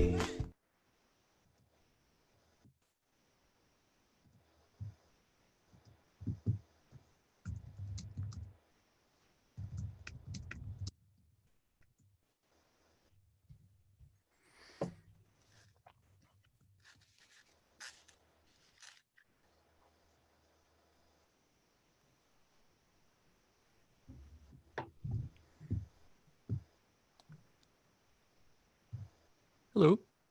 No, if every day was KFest, I think we on the committee would just die.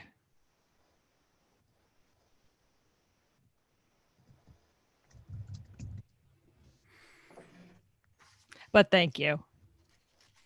I put the K in KFest. That is true. How do it spell different? Well, we'll have to change the name to KFest. Is Bruce missing or not? Bruce sure looks missing. Okay. And I am.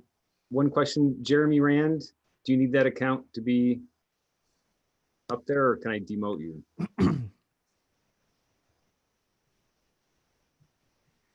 Anybody? Bueller. Right. If Bruce doesn't show up, I want to. You can demote me. I don't need to be here. It's Matt's separate. See you, Jeremy. Cool. Okay, Matt. We're doing Matthew Rand. We're doing a pinch hitter change. If Bruce doesn't show up, you get all 4 minor characters. Use different voices. Don't confuse people. Good luck. You got this. How's my microphone levels? You're good. Okay. There you go. Now you should hear me. I wouldn't cry if we started 2 minutes early, 1 minute early, because this is going to be long and tight. So let's do it. Let's do it. I guess I should show up for this. Thank you. Welcome back after the break. This is the last afternoon block for KansasFest. The first session is led by Kay Savitz. It is a live table read of a television show called Superhuman Samurai SyberSquad. Superhuman Samurai SyberSquad was an American television series that ran for just 1 season from September 12th, 1994 to April 11th, 1995, where they managed to squeeze in 53 episodes during that period of like 7 months. Wikipedia says it was made to capitalize on the upsurge in popularity of imported Japanese monster robot shows, which could be adapted to new regionalized live action footage. The series development mirrored the creative construct established earlier with the Teenage Mutant Ninja Turtles. In the show, the character of Sam is played by Matthew Lawrence, who is known for his role as the son of Mrs. Doubtfire, and Jack Hunter on Boy Meets World. The evil Kilocon is voiced by Tim Curry. Kilocon is an acronym for Kilometric Knowledge Base Animate Human Nullity. KFester Rexadecimal said on the chat that this is essentially Ultraman, came from the same studio but happens inside computers, got the same treatment that the Power Rangers did. That is, they adapted Japanese footage into an American kids show. And apparently they're doing an updated version soon. Okay, we're going to get started. I'm going to switch. We're going to watch the intro video, and then we'll get right into it. Khan lives inside computer circuits. With the help of Malcolm Frink, he creates megavirus monsters to attack electronic systems. Meanwhile, a freak accident turns Sam Collins into Servo. His friends join forces in their samurai's attack vehicles. Together they transform into the Superhuman Samurai SyberSquad.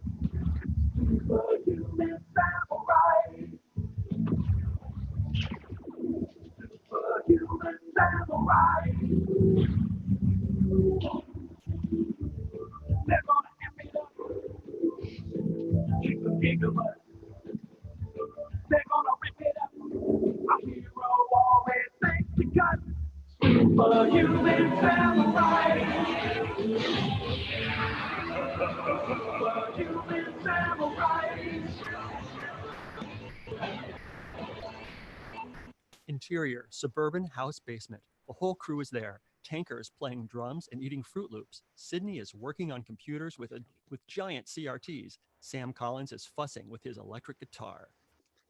My two favorite things in life, eating and hitting things. And Sydney. Shh. Hey, don't worry. She sees the computer. She's totally focused. Watch. Sydney, it's a brain-sucking alien bursting out of your head. Oh, no, thanks. I ate before I came. I rest my case. Don't broadcast it, okay? Sam Collins, this computer of yours is a major piece of junk. Digital Barney watches have more power than this. How am I supposed to mix our band's demo reel when this toaster can't even hold the home studio software? Oh, hi, Tanker. When did you get here? Oh, before you. Anyway, about our demo tape. Before we start talking about demos, which lead to record deals, Swiss bank accounts, limos, we've got to remember why we got into rock and roll in the first place. Girls? Exactly. In my case, Jennifer Doyle, a grade A high voltage major source of spectator slowing. Sam has a photo of Jennifer Doyle taped to his electric guitar. How are you going to impress Jennifer with your hot licks when we don't even have a whole band yet? I mean, yeah, we got you're on guitar, Tanker's on drums, and me on keyboards. What's missing from this picture? Oh, yeah, thanks for reminding me. Oh, Amp. There's another person lurking in the room. Amp is sitting on a couch and seems to be pouring orange juice into his boots.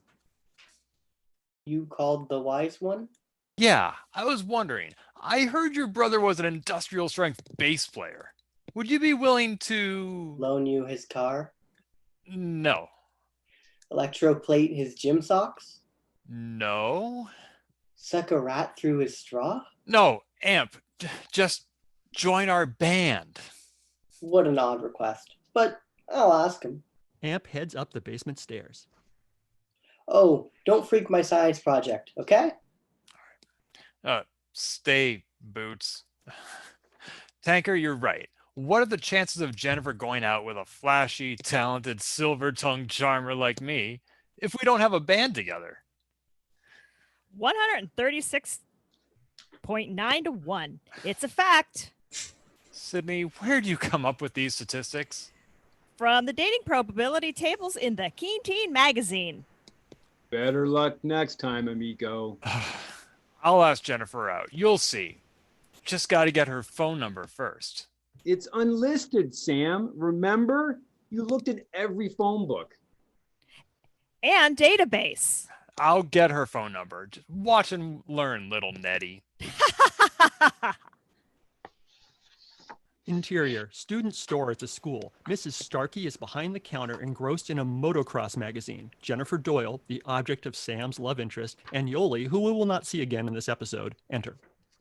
Hi, Mrs. Starkey. Hello, Mrs. Starkey. Oh, hi, Jennifer. Hi, Yoli. Hi. Yoli also says hi. What are you reading? Latest issue of the Biker magazine. There's a great article in here about the early Harley Davidson. Do you know the first model only had 2 horsepower engine? Gee, I didn't. No. Yep, and they only made 11 of them. Miss Starkey, you're not really into motorcycles, are you? Bite your tongue, child. I've had mine parked on the cycle since I was your age. Sorry. You mean that's your Harley Davidson in the facility parking lot? You bet your booties. A 1990 Fat Boy with 59 horsepower 4-stroke V-twin engine with 628 pounds of romping, stomping, road chewing machinery. You mean you actually ride that to the grocery store and everything? I think you two cheerleaders need to get out more, especially you, Yuli. Just because your dad's principal doesn't mean you have to listen to Barley Mellow. Who? Never mind. What do you want? Oh, can I have one of those ink pens, please? Yep, that'd be $1. Have a good day. Right. Interior, an almost empty classroom. Malcolm and Jennifer are there, working separately. Malcolm is making a nice drawing of a woman. Is it Jennifer? Hey, Malcolm, what are you drawing? Malcolm hides his artwork. It's not suspicious at all. Oh, Jennifer, I was just doodling. Listen, do you mind taking notes for me in history tomorrow? I've got to go to a booster club meeting. No problem. Good. Oh, the guys who boost football attendance by bending back a little freshman fingers, right? Right. Bye, Malcolm. Wait. Here for you. He rips off the drawing from his pad and gives it to Jennifer. Oh, thanks. Yes. First you hook them in, then you reel them in. Interior, back at the student store. Hi, Mrs. Starkey. You look beautiful today. No free chips. Oh. I tried. On second thought, I really like the beautiful part. Have a toothpick. She pulls the toothpick she has been chewing on from her teeth and hands it to Tanker. Thanks. The boys walk and talk, looking around the cafeteria. So, do you see Jennifer? No. Malcolm, old buddy, old pal, what's up? Have you seen Jennifer? As a matter of fact, she just left to frame one of my drawings. In your case, they should hang the artist, not the picture. Oh, it's you, Tanker. I didn't recognize you without a ton of food stuffed in your mouth. Tanker does one of those broly aggressive do you want to fight moves towards Malcolm. Oh, children, no recess if you keep fighting. Jennifer walks into the room to the sound of a harp glissando. Forget about Malcolm. Target in sight. Sam walks coolly over to Jennifer. Hark! A woman looking for a little magic in her life? What? Play along. Who do you need maybe watching?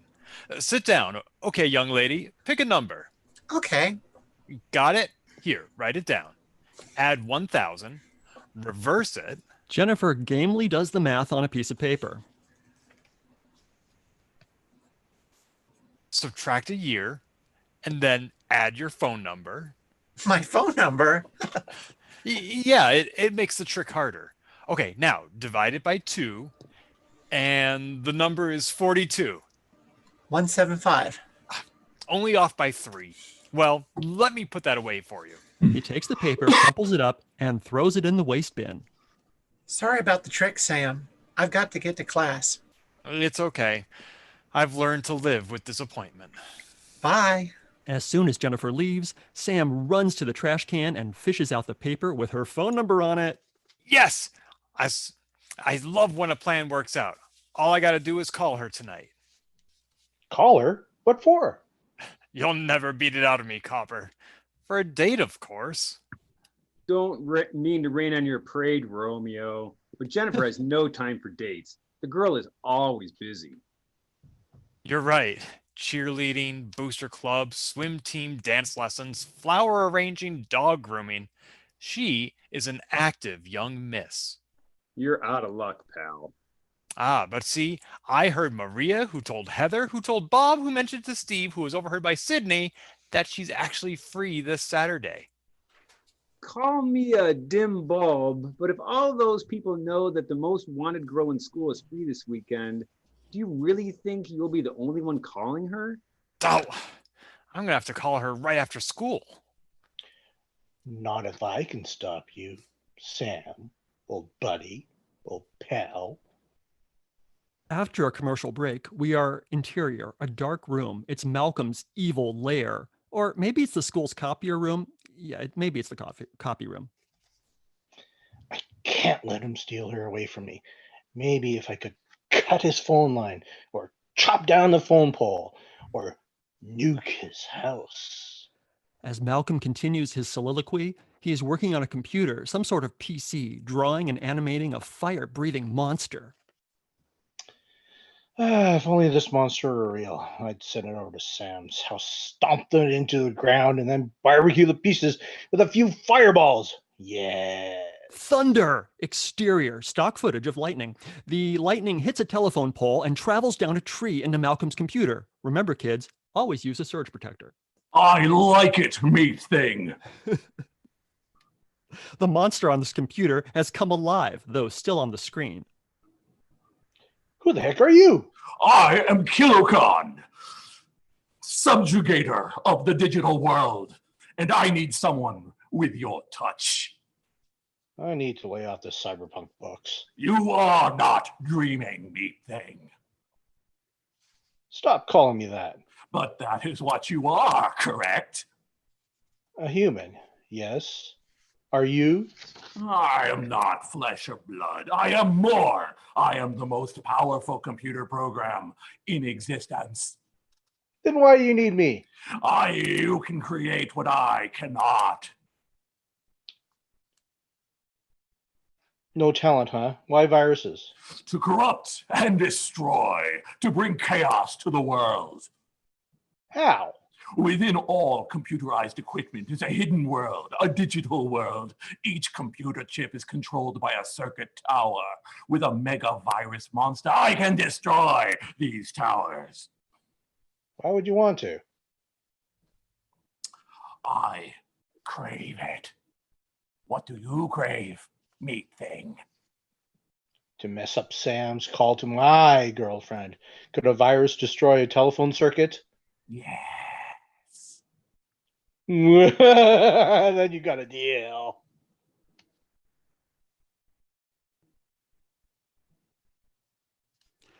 Cathod, megavirus of the telecommunications realm.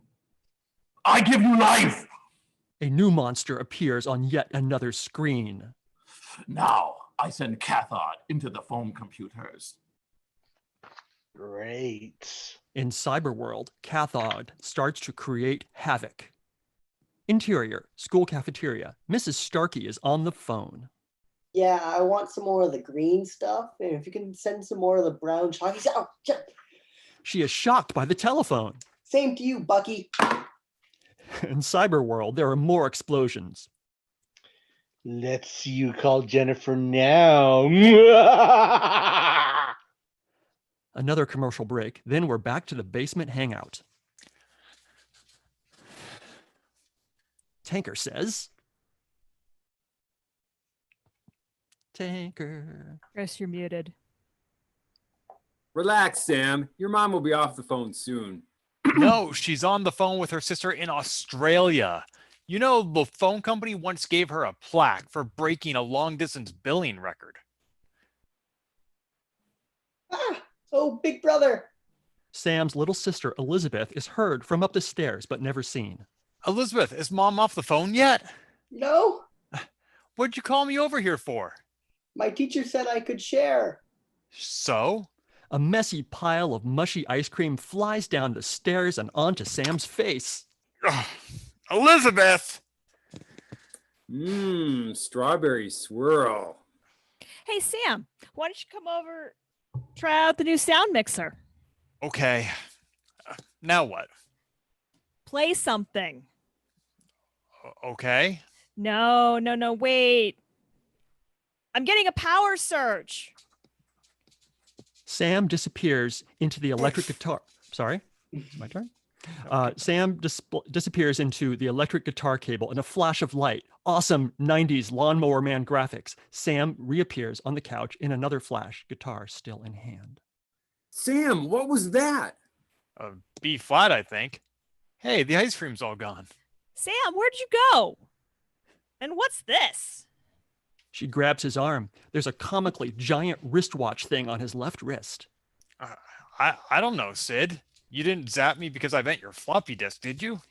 This isn't a gag. You disappeared. Right. I suppose you didn't strap this toy on my arm. Whatever it is, could you help me get it off? It's kind of nerdy. But they can't get it off. Well, look at it this way. Maybe you'll start a new fad. Sam, mom's off. That's it. Come on, you guys got to go. I don't want to make a bozo out of myself around you two. Come on, you got to go. See you guys. Bye. All right, Sammy boy, this is it, son. He takes the crumpled paper and dials the rotary phone. In Cyberworld, the monster destroys another phone telecommunications tower thing. Sam's phone flashes and sparks. He's disconnected before he's even connected. He tries again. Cyberworld firebolts destroy another tower. Hello, Jennifer? Hi, this is Sam. Sam, hi. In Cyberworld, more explosions and mayhem. Let's see.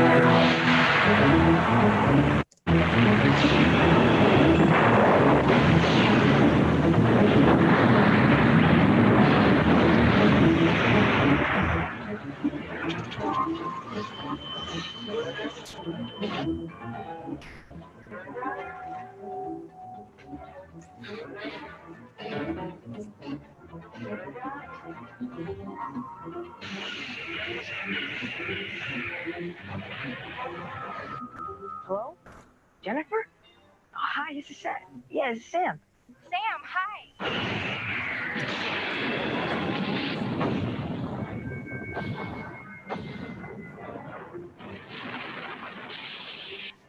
I was just thinking. Well, in the locker room.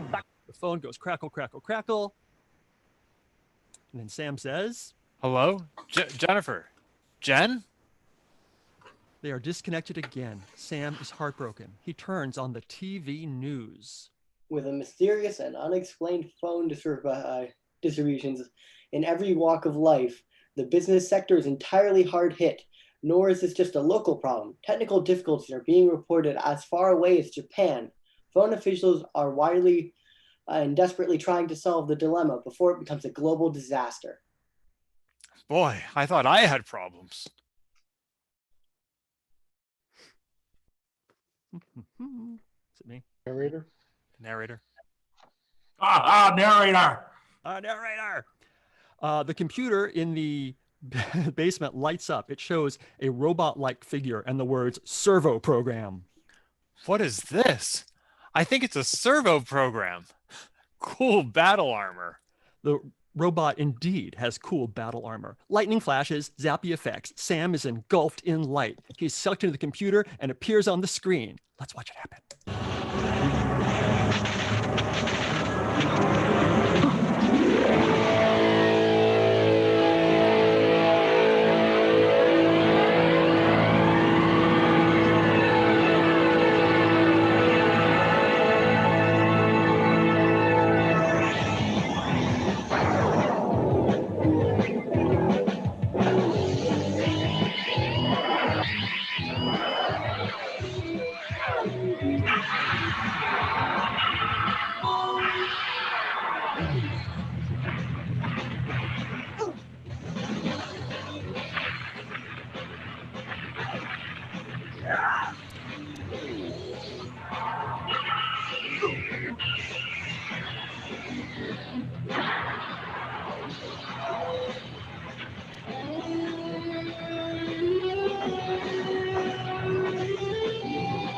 I'm betting everything on the dinosaur.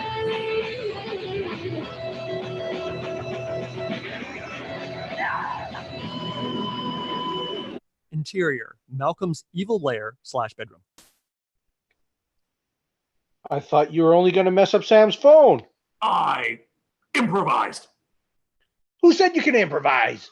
I am Kilocon, overlord of the digital world. I need no permission to meddle in a bad electronic. But I thought you... Silence! Just sit back and enjoy the show, meat thing. More cyber battle. Sam versus Catherine.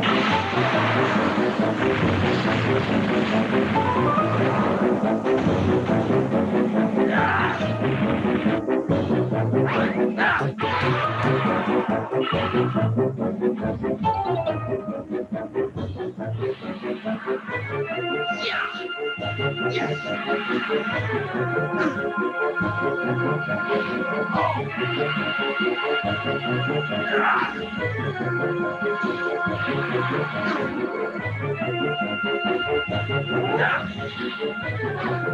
thing. Then Kilokon says, Meat thing.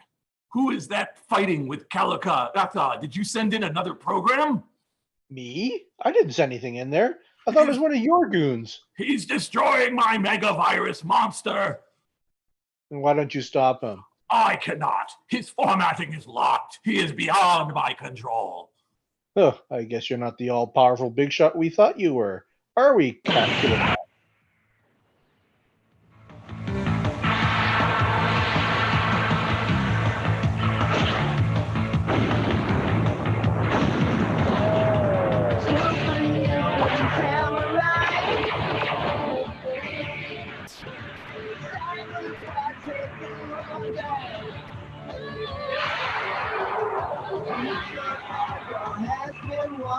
The viruses are on the run.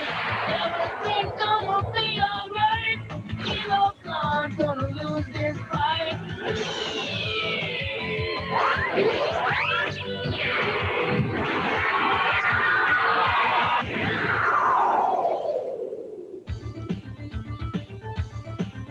Sam defeats the megavirus monster.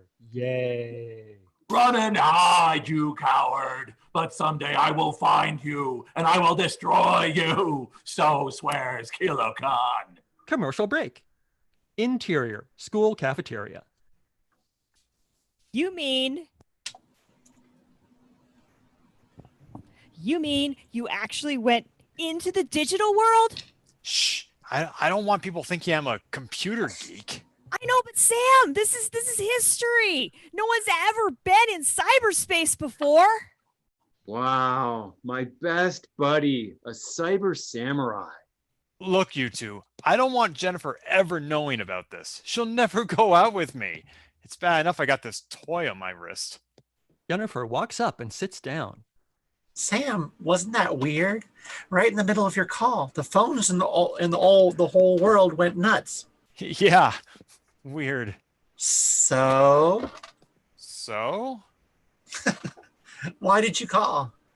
Oh, I was wondering if you'd like to go out this Saturday, but I know you're probably too busy. It's not a good idea. I'd love to.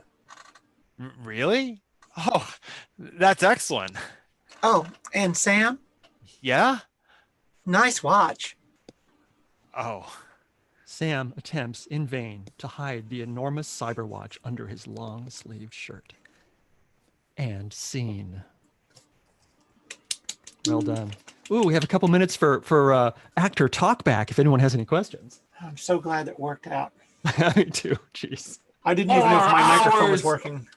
4 hours in the makeup chair. You've never looked better, Jason. I love that he has a little top hat. Yeah. The top hat is what makes it. I had a prop phone too.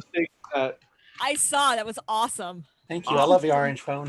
Phone. I just I'm glad to sort of share the screen with you guys. People are asking Jason how your dragon effect is being done. Oh my goodness. Gracefully, with so much power and wonder. Ah. It's great. Yeah. Better Well, than unfortunately, I'm running into some technical problems, so I'm actually hacking things pretty badly. But I can drop the behind the scenes in the actual channel. It's too long to go into while dressed as a puppet dragon. Jason, somebody says yell Apple II forever. Apple II forever. That's awesome. That was amazing. Fantastic. Thank you for letting me be part of this. Thank you for participating, all of you. And Thank I you know so much. some people love this, some people it's not their favorite thing. Since we have another minute, I'm going to waste it here. I would like to give a genuine thank you to the captioners who are captioning this entire thing. I know that it's a lot of work and it's a lot of typing, but you're helping a lot of people, and I personally appreciate it. And I would like to say to you captioners this: 1 hen, 2 ducks, 3 squawking geese, 4 limerick oysters, 5 corpulent porpoises, 6 pairs of Donald Bad K, versus no tweezers, cookie. 7,000 Macedonians in full battle array. Bad K, no cookie. ASFF, ADSF. That's ADSF. She got the entire thing. Did she? I can keep going. Allie is amazing and 8 is brass monkeys from the absolutely ancient killing sacred it. crypts of Egypt. 9 apathetic, sympathetic, diabetic, old man Stop. on roller Make skates him with a mark. stop. Should I K, mute him? stop. Like legit Sorry. stop. Mute K. Mute him. Super good. Philocon, take care of K. Slash Kickman. Ha ha ha. Hashtag Zoom problems. Watch this. Watch my eyebrows. Oh. Okay, that's pretty awesome. So, Kay, is do this going on anything. my IMDb listing? Should, yeah. Yes. Should. Yeah, Chris, you could probably start demoting people, except, You can demote me. yeah, I think you can probably start demoting people. All right, it's been fun. Thank you, KansasFest. I had fun. Thank you to the Generally, board. I don't include my dramatic performances in my IMDb. This summer stock just pays the bills. Terrifying.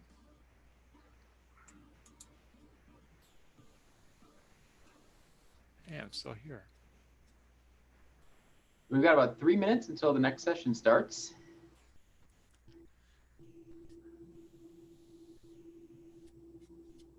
Ken, do you want those 3 minutes to plug your Juice.js products? I would love to. Thank you. Let me see. Am I able to share screen? Is that a capability I have? There should be a share screen button at the bottom. Yep. You have the power. Yep. I hadn't tried it yet. I wanted to make sure it would work when I did. Okay, just a moment. And let's see.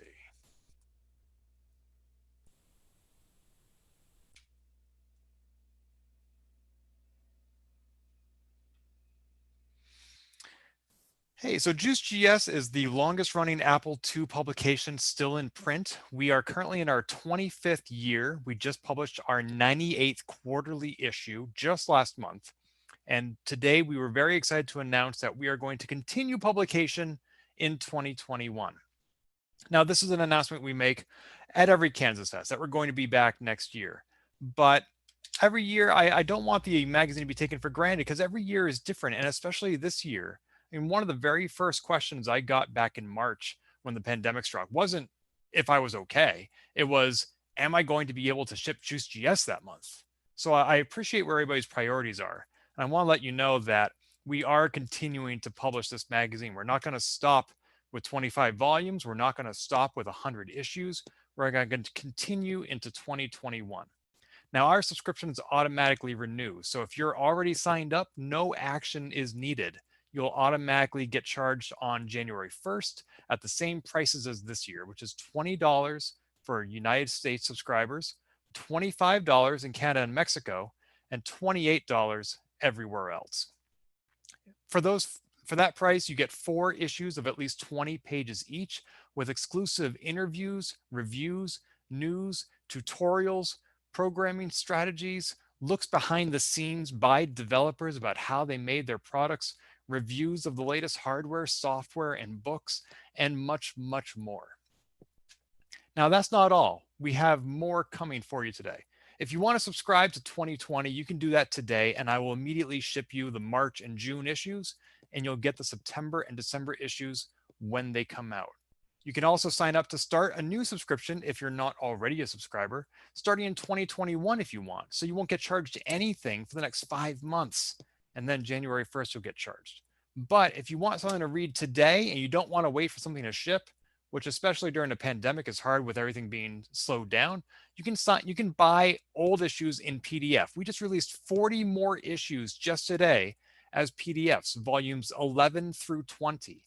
And whereas many of those issues were originally published in black and white, now they're available in color. So you can see the difference of what came out 10 years ago and what you get today. So we are having a sale on those. So go ahead and check our online store at juiced.gs, which is the actual website.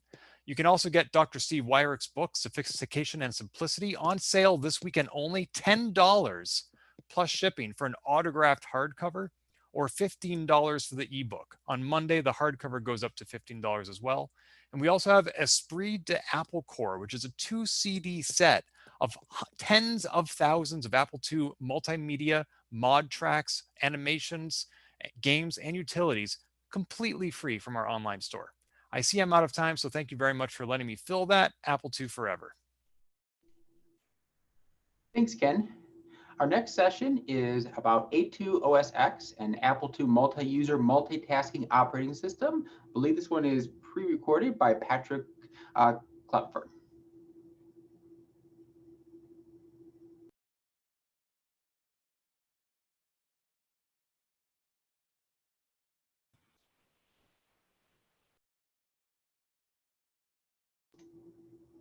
We're missing audio in the presentation.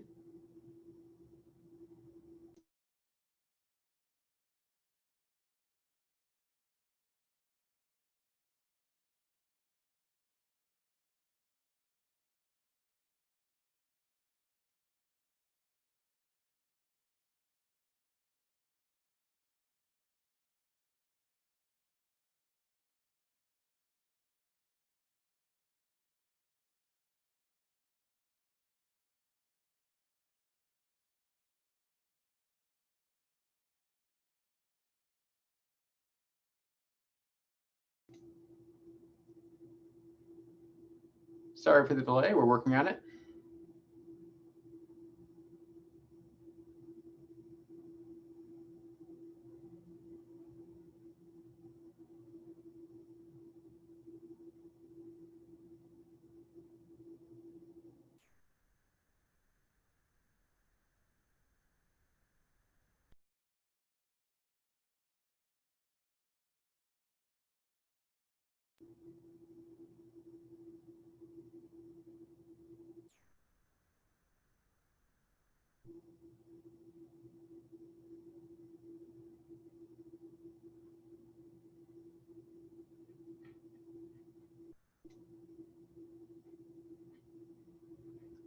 How's it looking, Paul?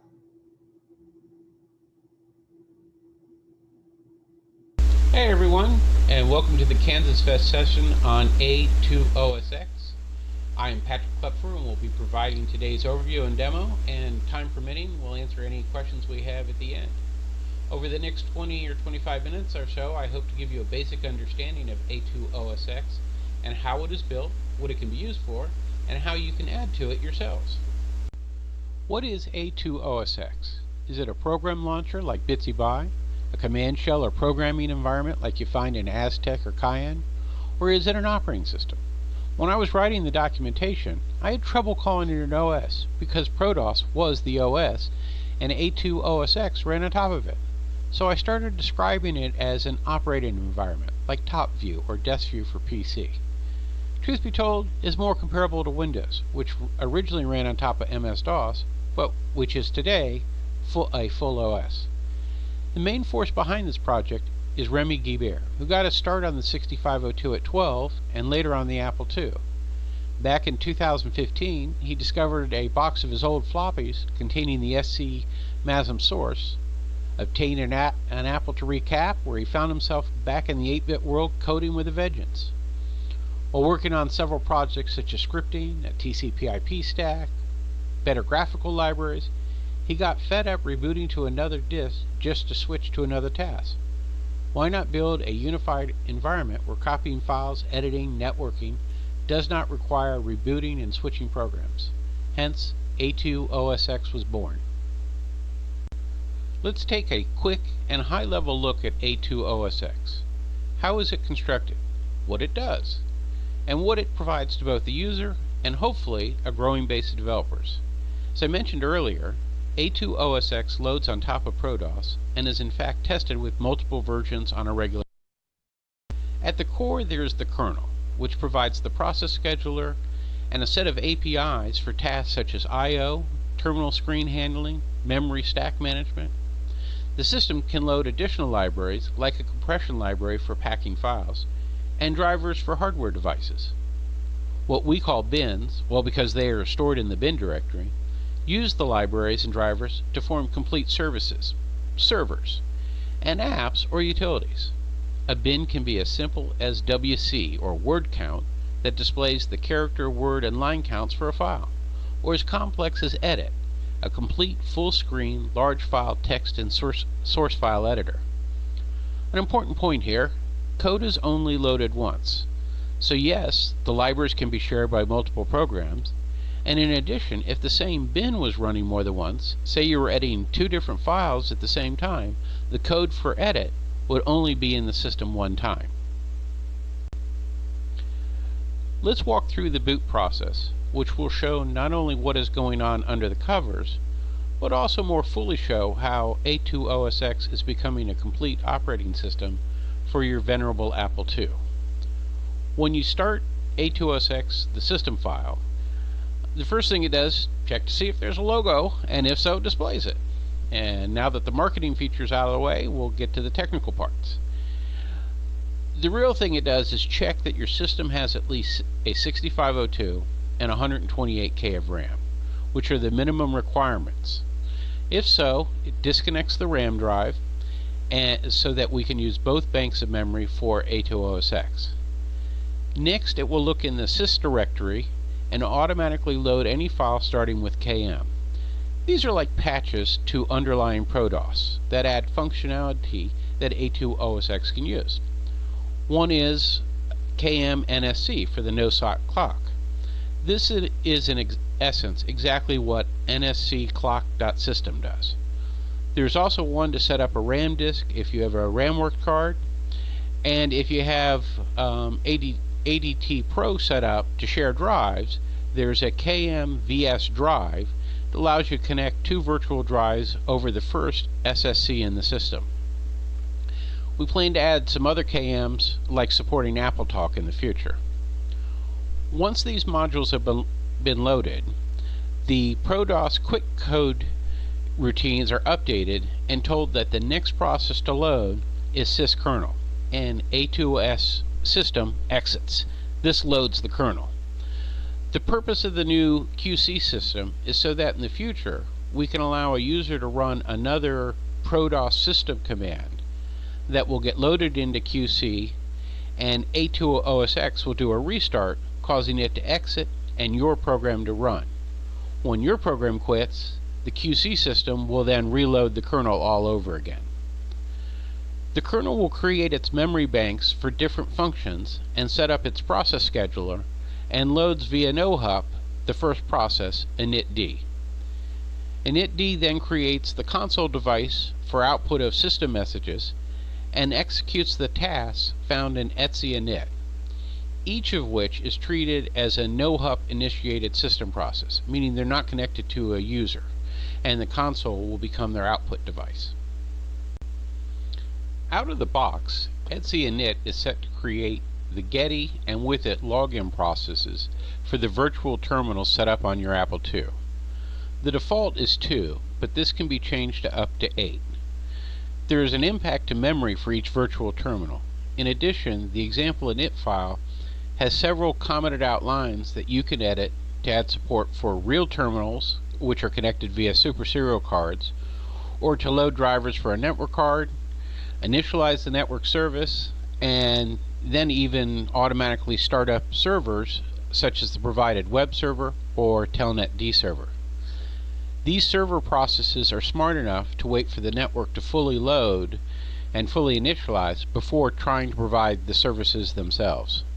This helps if you are using DHCP and have delays in obtaining your address lease.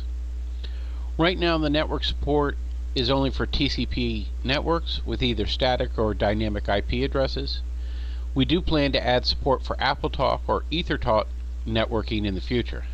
This is why you see in the diagram that init is loading the generic network D, which itself looks in etc network D to see what protocols to load. In the case of TCP, it then looks at TCP/IP-conf for settings for your network. This makes A2OSX really customizable to each individual's situation.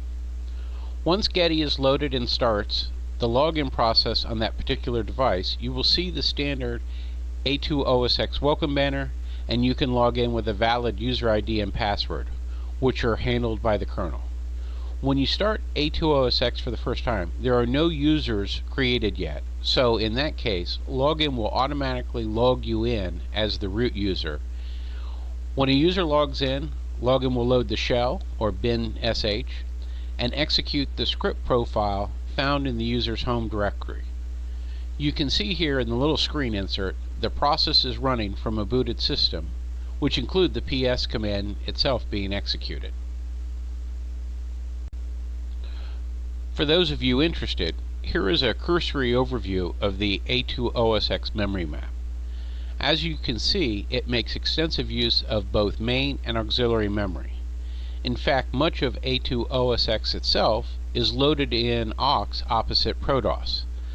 This helps provide the largest possible memory pool for user applications, or what we call bins. I have shaded those areas that are used to store code in blue, while those used to store data in purple. A couple of notes here. One, the space for DHGR, or double high resolution graphics, is only set aside for that use if you have loaded the DHGR driver. If not, then that space is part of their respective memory pools. Second, let's talk about those frame buffers and the aux pool. As I said earlier, you're allowed to define from 1 to 8 virtual terminals for the Apple console. It has to keep a buffer for each of these screens that gets switched back and forth to the actual physical screen. These all go into aux. The difference between 2 virtual terminals and 4, for instance, is less than 1K on main memory and 5K on aux. In addition, aux is used to store things like the user database, which we call PWD, any lists created by the slist API, your shells environments, and pipes. In A2OSX, lists are used for a lot of things, like your shell history. Or in shell scripts, functions are defined as a list of statements. These get stored in aux. In this way, you can actually write larger script programs that don't take up main memory. More on that later. One of the nice things about A2OSX is its set of loadable drivers to support various devices such as network cards, super serial cards, mice, graphics, and even in the future, mocking boards.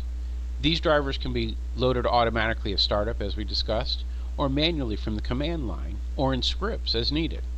As a bonus, drivers are loaded on auxiliary memory, so they don't take memory away from the apps that you create.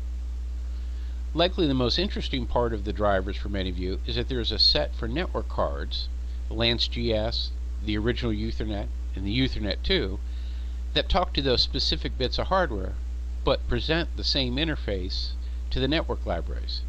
This allows programs like Telnet and Ping and HTTP GET to all be hardware independent, and in fact allows you to run the same programs and scripts on real 2Es with a U2 card, or on an Apple Win emulating the original Ethernet. There's also a driver for the SSC that can be loaded for more than one card. When you load the driver, it creates a new device based on the slot it found your SSC in, such as DevCom2 if it's in slot 2. You can then use that device for Getty, meaning you can attach a physical terminal to it, for Term, which is a VT100 terminal emulator, so that if you're connected to a Linux box on that port, you can Telnet in. It's like Telnet, but over SSC. Lastly, you can direct output of commands like cat or a directory listing to the device if there's a printer there. As an aside, we'd really love to have someone take the source for the SSC driver and make one for the SCC of the 2GS. Likewise, anyone familiar with the mocking board could really help complete that driver and make a library for other programs, such as games, to play music. This is the part where I like to say where the power is, but also the burden of developing with A2SX comes from. Very much not unlike Windows and .NET. You sort of have to use the tools. A2OSX provides a bunch of HPIs and some libraries that do the heavy lifting for you. For instance, the whole screen or terminal management system is written around providing a VT100 interface to or from the user. This is why in scripts you can send VT100 codes for clearing the screen or positioning the cursor. Basically, the kernel provides you with a VT100 screen you talk to, and you don't care if it's an actual Apple II video card, keyboard, a terminal connected via Super Serial card, or a remote user coming in via Telnet. Now take a look at the Telnet client. Wait for it. It is 1,000 bytes long. How? Because it's largely a simple loop looking for keystrokes and passing them on, and taking packets coming in and shoving them at the display API. If you think about it, the network libraries are doing all the sending and receiving of packets and the underlying acts and such that the protocols need. And as for display, Telnet just needs the foreign host, and I'm a VT100 terminal, passes any data to the display APIs. All that complicated code you think would be in the client is handled by the system. One time, I don't know, about a month ago, I asked Remy, could we have a terminal app so I could have two apples sitting side by side, and much like Telnet, could connect one to the other as a second user, but using SSCs. He wrote the terminal program in one day using those existing APIs and the existing driver. That program term is only 387 bytes long. There are APIs and libraries in A2OSX for file I/O, device I/O, block device access, network access, handling TCP streams, and all the underlying sins and acts for compression and decompression, and even an MD5 library. I talk about APIs and libraries. They're similar, but one difference. Some APIs are inherent in the system. They're in the kernel, like file device I/O functions, such as printf. There are others, like compression and networking. They're put in external libraries. These libraries, if used in an app, get loaded, and if not already loaded, they get unloaded when the last app is using them, freeing the memory. All this comes at a price. You have to use these libraries for your programs, though. They're made reentrant and are blocking as needed. For instance, if there's an API to create a file and write data to it, that library makes sure it completes the operation before another function might come along to write to a different file in the system. But the benefits are great. Besides being done, as I said, they're all reentrant, all inherit preemptiveness, and support piping. Down the road, we hope to add more libraries, such as the one for GUI user interface. Now I'm going to walk briefly through what is included with A2OSX. System programs are in the SBIN directory, and they include what we call system processes, those not usually associated with the user. Most of these were mentioned during boot, but I'd like to call out the last two again, Telnet-D and HTTP-D. These are both full servers that support multiple connections. In the case of Telnet-D, this server waits for incoming connections, and when one comes in, creates a virtual device for that connection and starts a getting process, which starts logon, etc. If another user connects at the same time, another device will be created, and so forth. Okay, a lot is made of the networking capabilities, so it's worth a brief mention of all the tools that are available. ipconfig can be used to see your current connection information, and ARP, DNS info, and netstat will let you see the current session info, routing that's going on, and you even have the venerable ping to test that you can reach a site. In the 093 release, you have a Telnet client and an HTTP GET utility, which is seemingly for retrieving HTML web pages, but it's actually a sneaky little utility that can be used in the same way as if TTT65, in that you can use it with webhooks to tweet or post messages to Slack. Actually, we could use some help here with writing some instructions and setting up scripts to automate that for other folks. Of course, no OS would be complete without the obligatory set of utilities. It has ones for copying, moving, renaming files. There's also ls for listing subdirectories, aka cat or catalog, not to be confused with cat, which dumps the contents of a file to the screen or to another device. Some might find handy the cut grep, more, wc or word count, and cmp or compare utilities, which can be used to look through one or more files and process the text in your files. Later we'll talk about the shell and how you can combine multiple of these to produce sweet results. Some other things worth mentioning. Most I lop into the set I call admin tools. Kconfig allows you to configure certain parameters of A2OSX, such as how many virtual terminals, to use preemptive multitasking versus cooperative multitasking. For this you need an appropriate tick device, what we call a tick device or interrupt device, such as a mouse card or a thunderclock. You can also use Kconfig to disable a particular slot, so that when you're installing drivers, it won't trip a ROM of an unknown card type while it's looking for, say, a network card or an SSC. There's also the PS command and kill commands for listing running processes and killing ones. This can be useful tools for developers. Speaking of which, the set of development tools we have so far include a full screen long file editor, an assembler that supports macros and include files, and utilities to track and dump memory usage.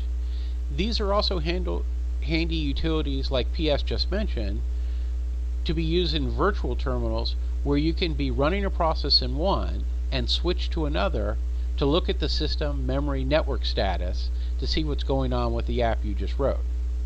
For those interested, the main difference between SCASM and our assembler is that SCASM is static, where ours is table driven, so you can actually add additional CPU types to the assembler by just providing an appropriate table. Both assemblers share the same dialect with dot directives, includes, macros. A side benefit of this is they're both source code compatible. For us, if say we had an error assembling the kernel itself, we can actually drop in a patch in the SCASM assembler and test it with less reboots, cycles, fixes, etc. One thing that hasn't been mentioned yet, and I should, this is a full assembler.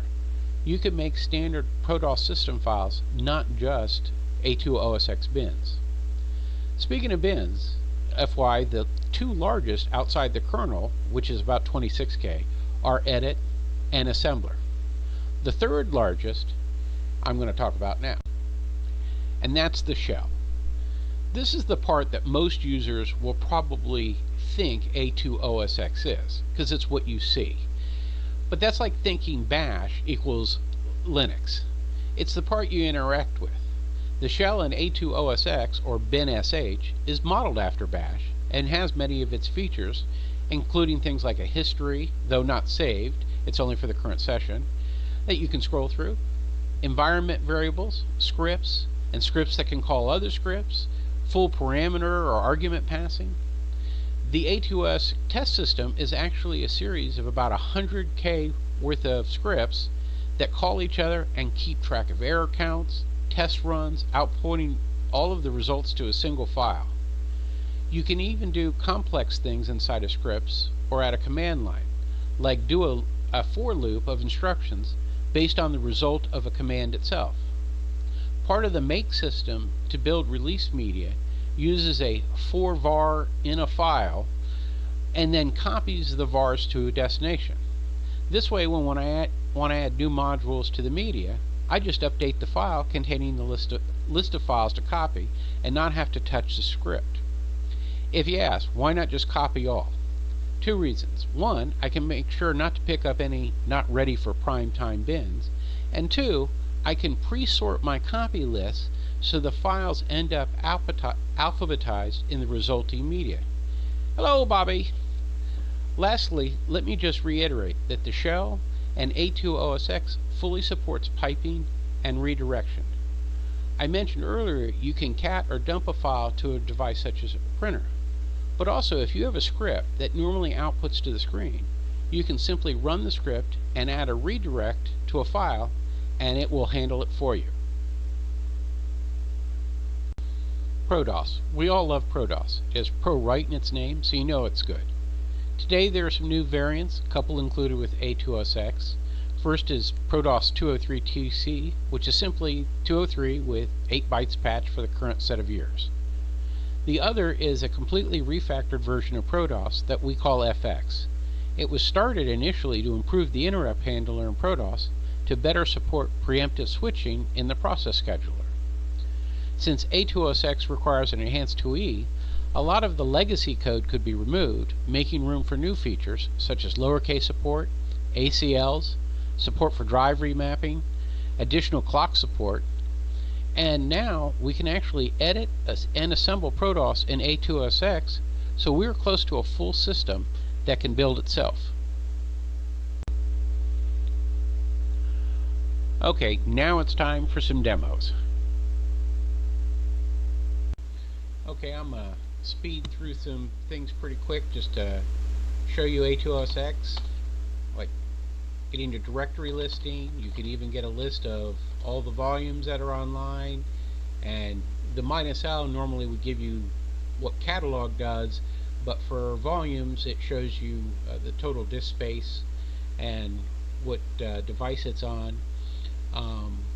We can also switch. I've talked about virtual terminals a couple times. We can switch to another one, log in again, log in as a different user. We can switch to the console, and you can see the output of the boot up messages that have come up, and when I started networking that my IP address was leased.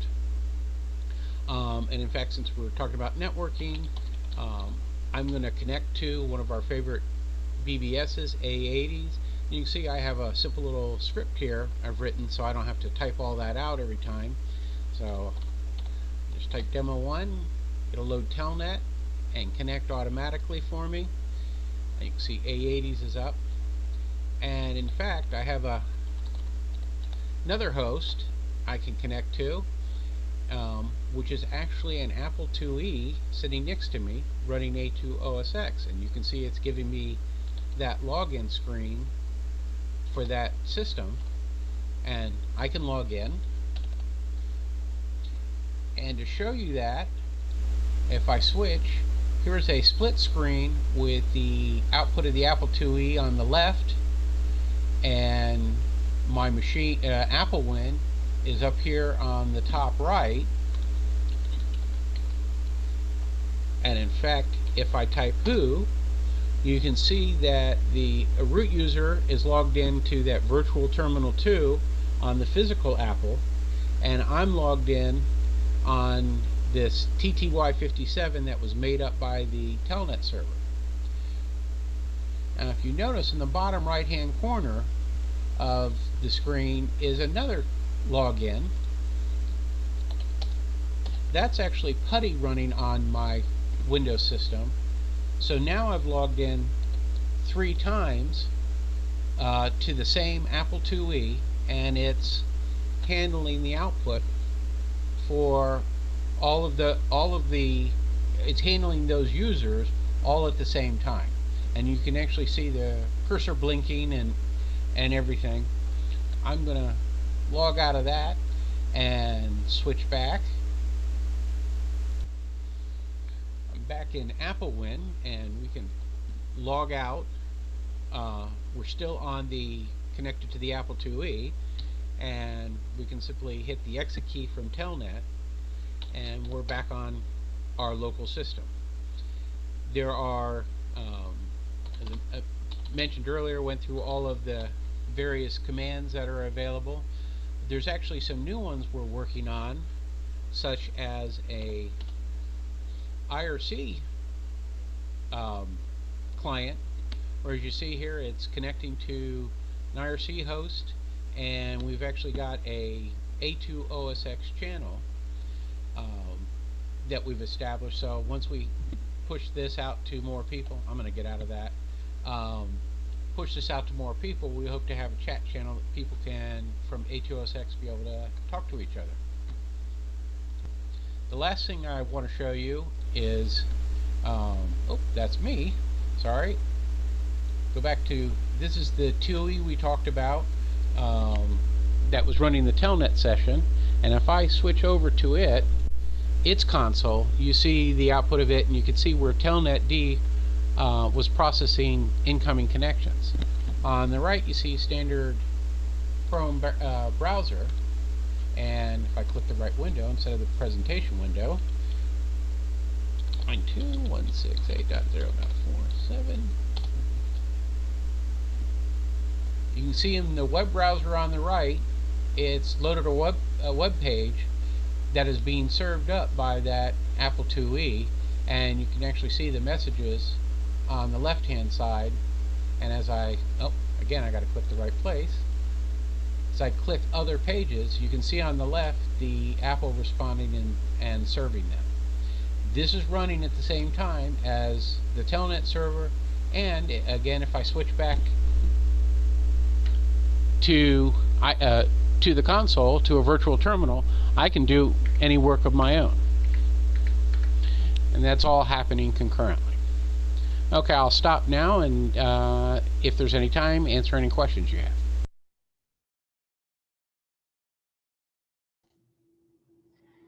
Thank you. That's fantastic. I'm going to recommend we take all the questions over to Discord. There's a long list of excellent questions, but it is now time for the next session. Next up, our final session is Mining Cryptocurrency on an Apple II for Fun and Profit by Charles Mingan. Charles? You guys hear me? We can barely hear you.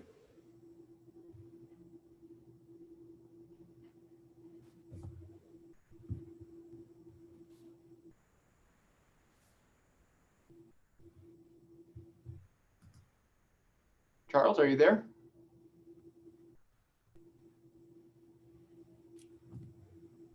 Oh, we see your video.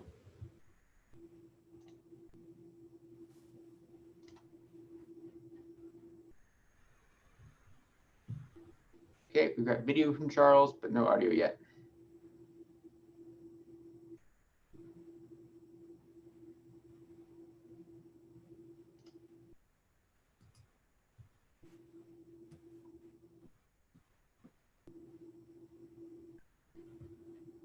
Okay, can you hear me now? Yes. Loud and clear. Take it away. There we go. Okay. So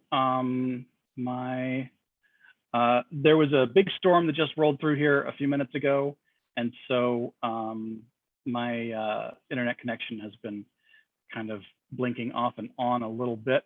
So if I lose you guys, I've got a PDF that I can upload, and if I need to do it to voice only, then I can do that. Let me fire up my screen here, and we'll get my presentation underway.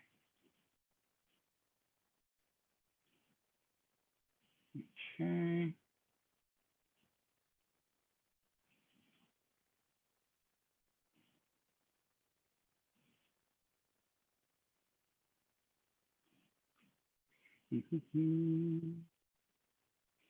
Got too many emulators running all at once. I think my computer's complaining about it. But here is my presentation. Okay, so are you seeing my video?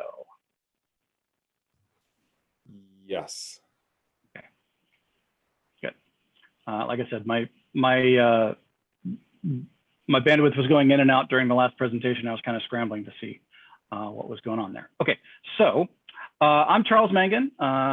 You'll see me online. I'm option 8, or you may have heard seen some of the projects that I've worked on under the name of Retro Connector. As your last presenter here today, I want to thank all of my opening acts this year's KansasFest. I don't have a puppy video to share, but here is my dog Bernard. Anyhow, for the last few years, I've been working more and more on really impractical things for the Apple II to do. Last year, I showed off emulating an Intel 8080 on the CC502 to run Altair 8800 software. And you'll see my webcam is being processed with another project of mine that is turning it into low-res graphics. So last year on the 14-hour drive home, I had the idea, I was thinking, well, what's the next sort of logical thing to do? And the next seeming logical step was to do a bunch of really complicated math on a 1 megahertz processor. And so that results in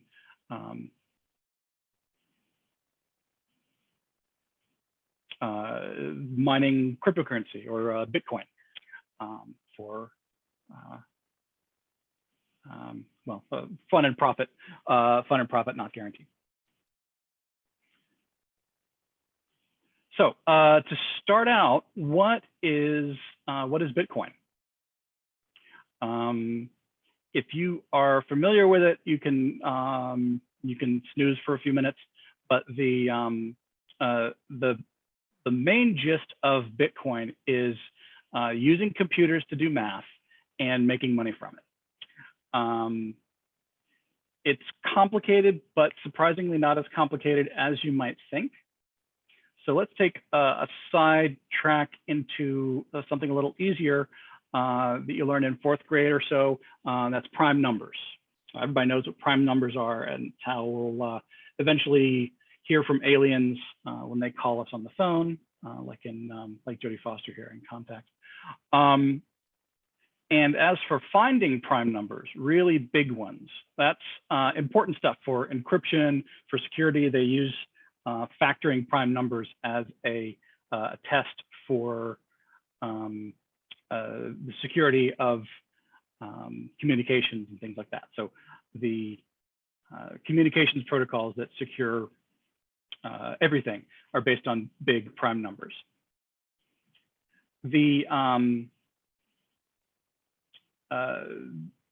For our purposes, though, imagine there is a contest where you use a computer to find the next prime number, the next biggest prime number, and then you win a prize. And so then you own that prime number, that one's yours.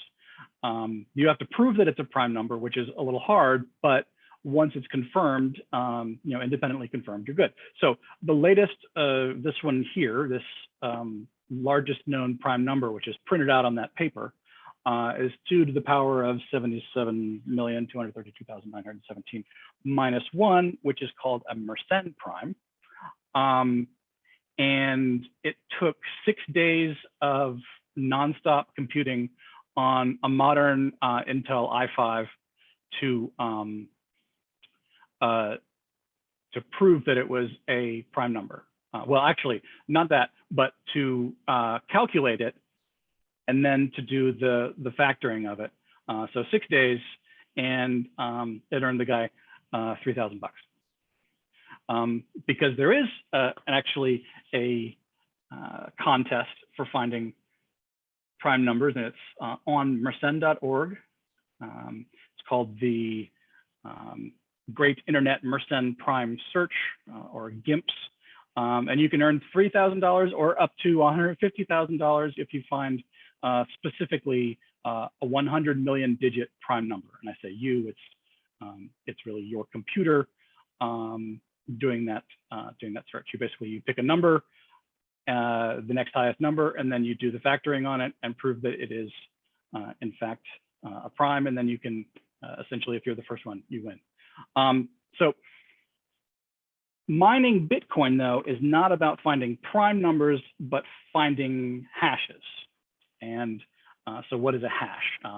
A hash is, it's like a fingerprint.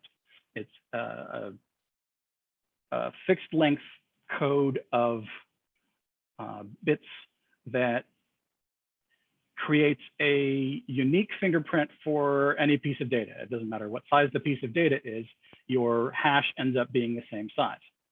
And you can think of it kind of like when you're doing a checksum on a binary. They're often used the same way, since any small change to the original creates a noticeable change in the hash. And the algorithm that generates that hash is usually one way, meaning that you can't get the original data back if all you have is the hash. But you can use it to prove that the data has not changed in transit, which leads us to the secure hashing algorithm. I'll get to Bitcoin eventually, I promise. Specifically the SHA-2 algorithm developed by the US, the NSA in around 2001. It is secure in that it's one way. You can't get the original back from the hash. And ideally, no two originals would ever create the same hash, which is called a collision.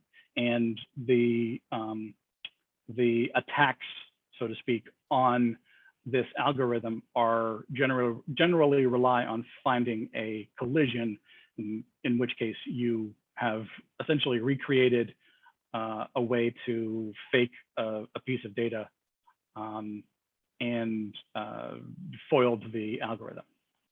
So the resulting hash is 256 bits long. So there's 2 to the power of 256 possible hashes, which makes it fairly secure for the purposes that it was originally intended for. But these days it's been outstripped by much higher bit sizes and things that have fewer possibilities of collision, that sort of thing. Anyhow, so to give you an idea, the number of possible hashes is it's a number that starts with 1 and has 78 digits after it. So what does all this have to do with mining Bitcoin? So when you are doing Bitcoin mining, you're using that SHA-2 algorithm, and your goal is to find a number that when added to a few pieces of given data, the result is a hash with a lot of leading zeros. Technically, it's any hash below a certain value threshold counts as a successful mining operation. But all the hashes below a particular value all start with a bunch of zeros. So that's the shortcut to checking to see if it's actually if the result is a new Bitcoin. So you've got the fixed input, which is the block header.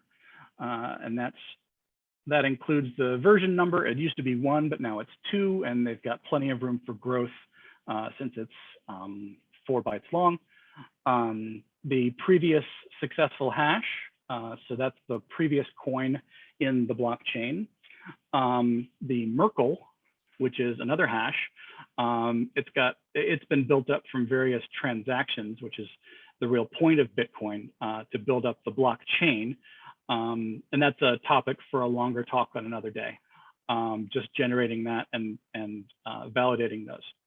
A rough timestamp of when the header appeared in the chain, the current target value, which is essentially how many leading zeros count as a successful mining operation.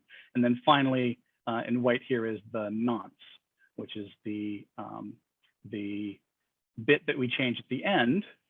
So we run the hashing algorithm on this data, change the nonce each time. Eventually, you get to a nonce that satisfies the requirements of hashing hashing this data with the changed nonce to result in a bunch of leading zeros in the resulting hash. So you input these bytes, and then magic happens, and then you get the result. In this case, hey, look, it's a successful Bitcoin operation, and so we get a bunch of money. But how the sausage is made, so behind the magic there, breaking down the magic, you start with some standard values, again, thanks to the NSA.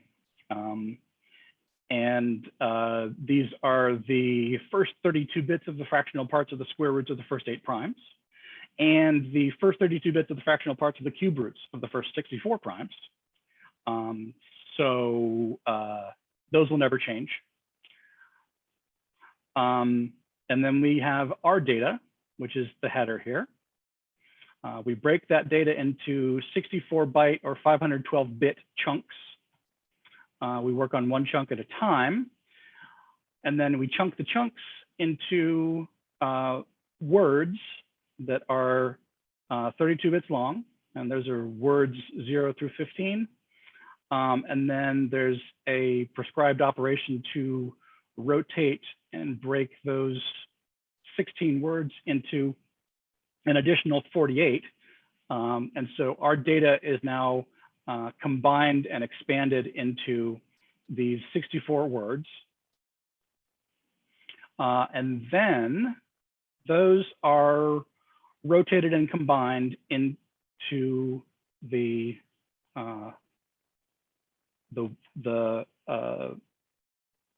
cube roots of the prime numbers, those bytes that we showed before. And then the result is what's called compressed. And the result is the hash. And we're halfway done. So we have the hash. And then we need to repeat that with the second chunk of the data, because our data was longer than 64 bits. And when I say, or sorry, 64 bytes.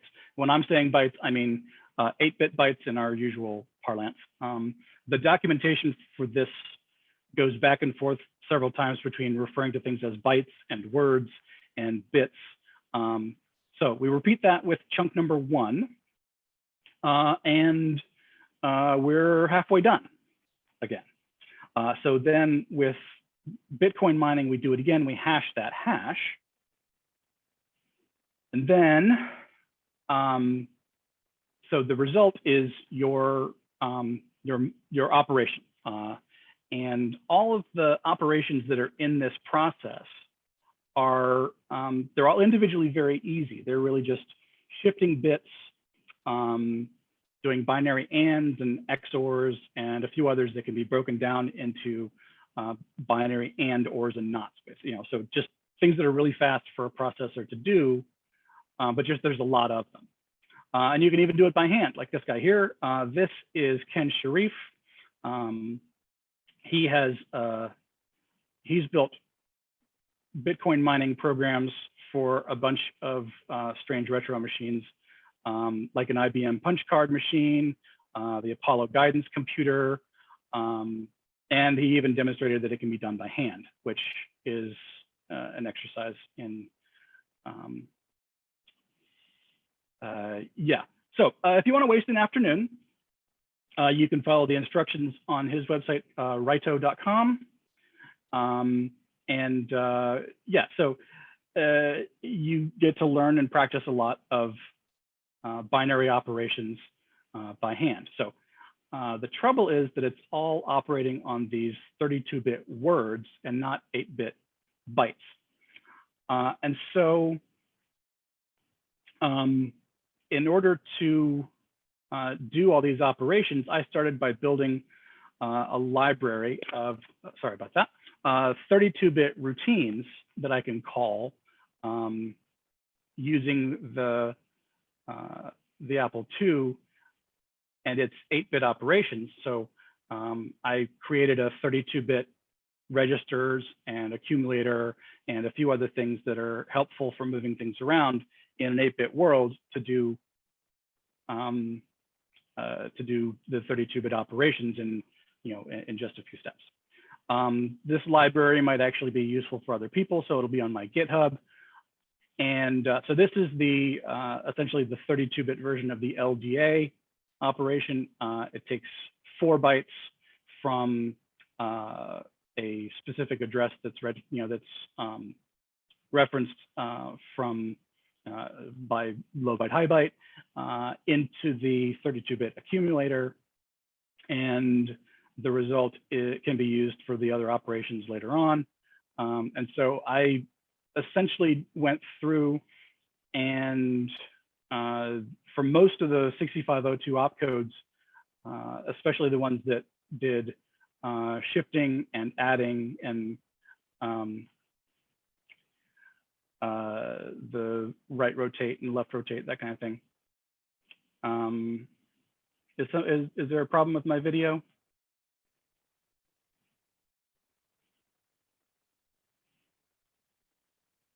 Okay.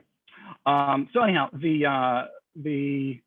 I ended up making routines for most of the opcodes that I ended up using, and added a few more that I would have found convenient if they were available as 8-bit opcodes.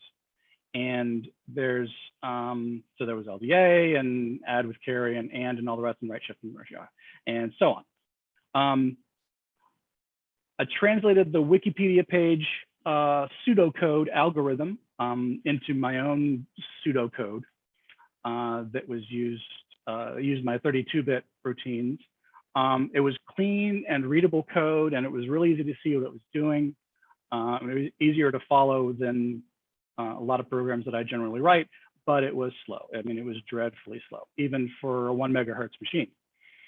A full run, that's 3 SHA hashes. So the 2 chunks of header, then hashing the hash, took 2 seconds. So 1.9 million cycles on the 6502. I was able to improve things a little bit myself, learning a little bit about Merlin and unrolling loops and things like that, but I hit a wall. So I brought in the expert in speed. Cucumber, Peter Ferry, was very helpful, and I learned a great deal about optimizing with Merlin and other things like that. And in Cucumber's words, it's a bit faster. Yeah, it's about 10 times faster. So it's at 5 hashes per second, or with overheads like 3.8 hashes per second on the 1 megahertz processor. So how does that compare to modern hardware? It's faster, but it's still pretty slow. For reference, for about $2,500, you can get a Bitcoin mining rig that, looking at the numbers now, yeah, it'll do 110 terahashes per second. So terahashes, that's 110 trillion hashes per second.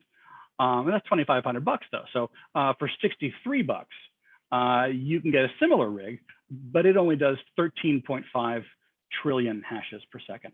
I did a little bit of math when I first published the 8-bit coin, and it was about 3.8 hashes per second, and successfully mining will happen on average once in 256 trillion years.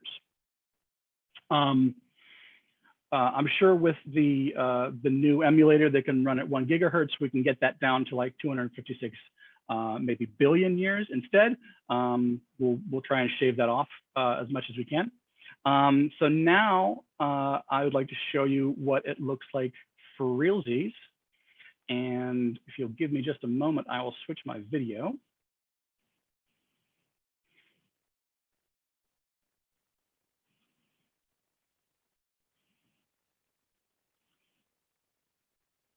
And you should be seeing a virtual 2 screen.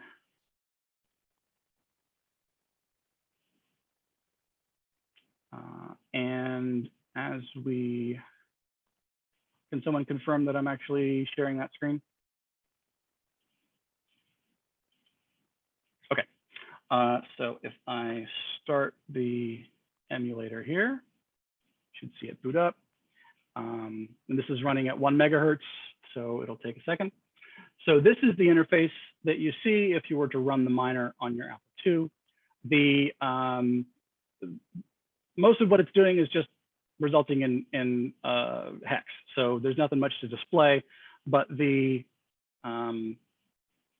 what it's showing here is the resulting hash of each operation and the nonce that it is working on at the time. And whenever it gets an interesting result, the coin will actually flip around. You saw it flip there for a second. And oh, look, we just mined a Bitcoin. Yay! Oh, it's a pre-baked demo. This was actually working on the original, what's called the Genesis block of the Bitcoin blockchain.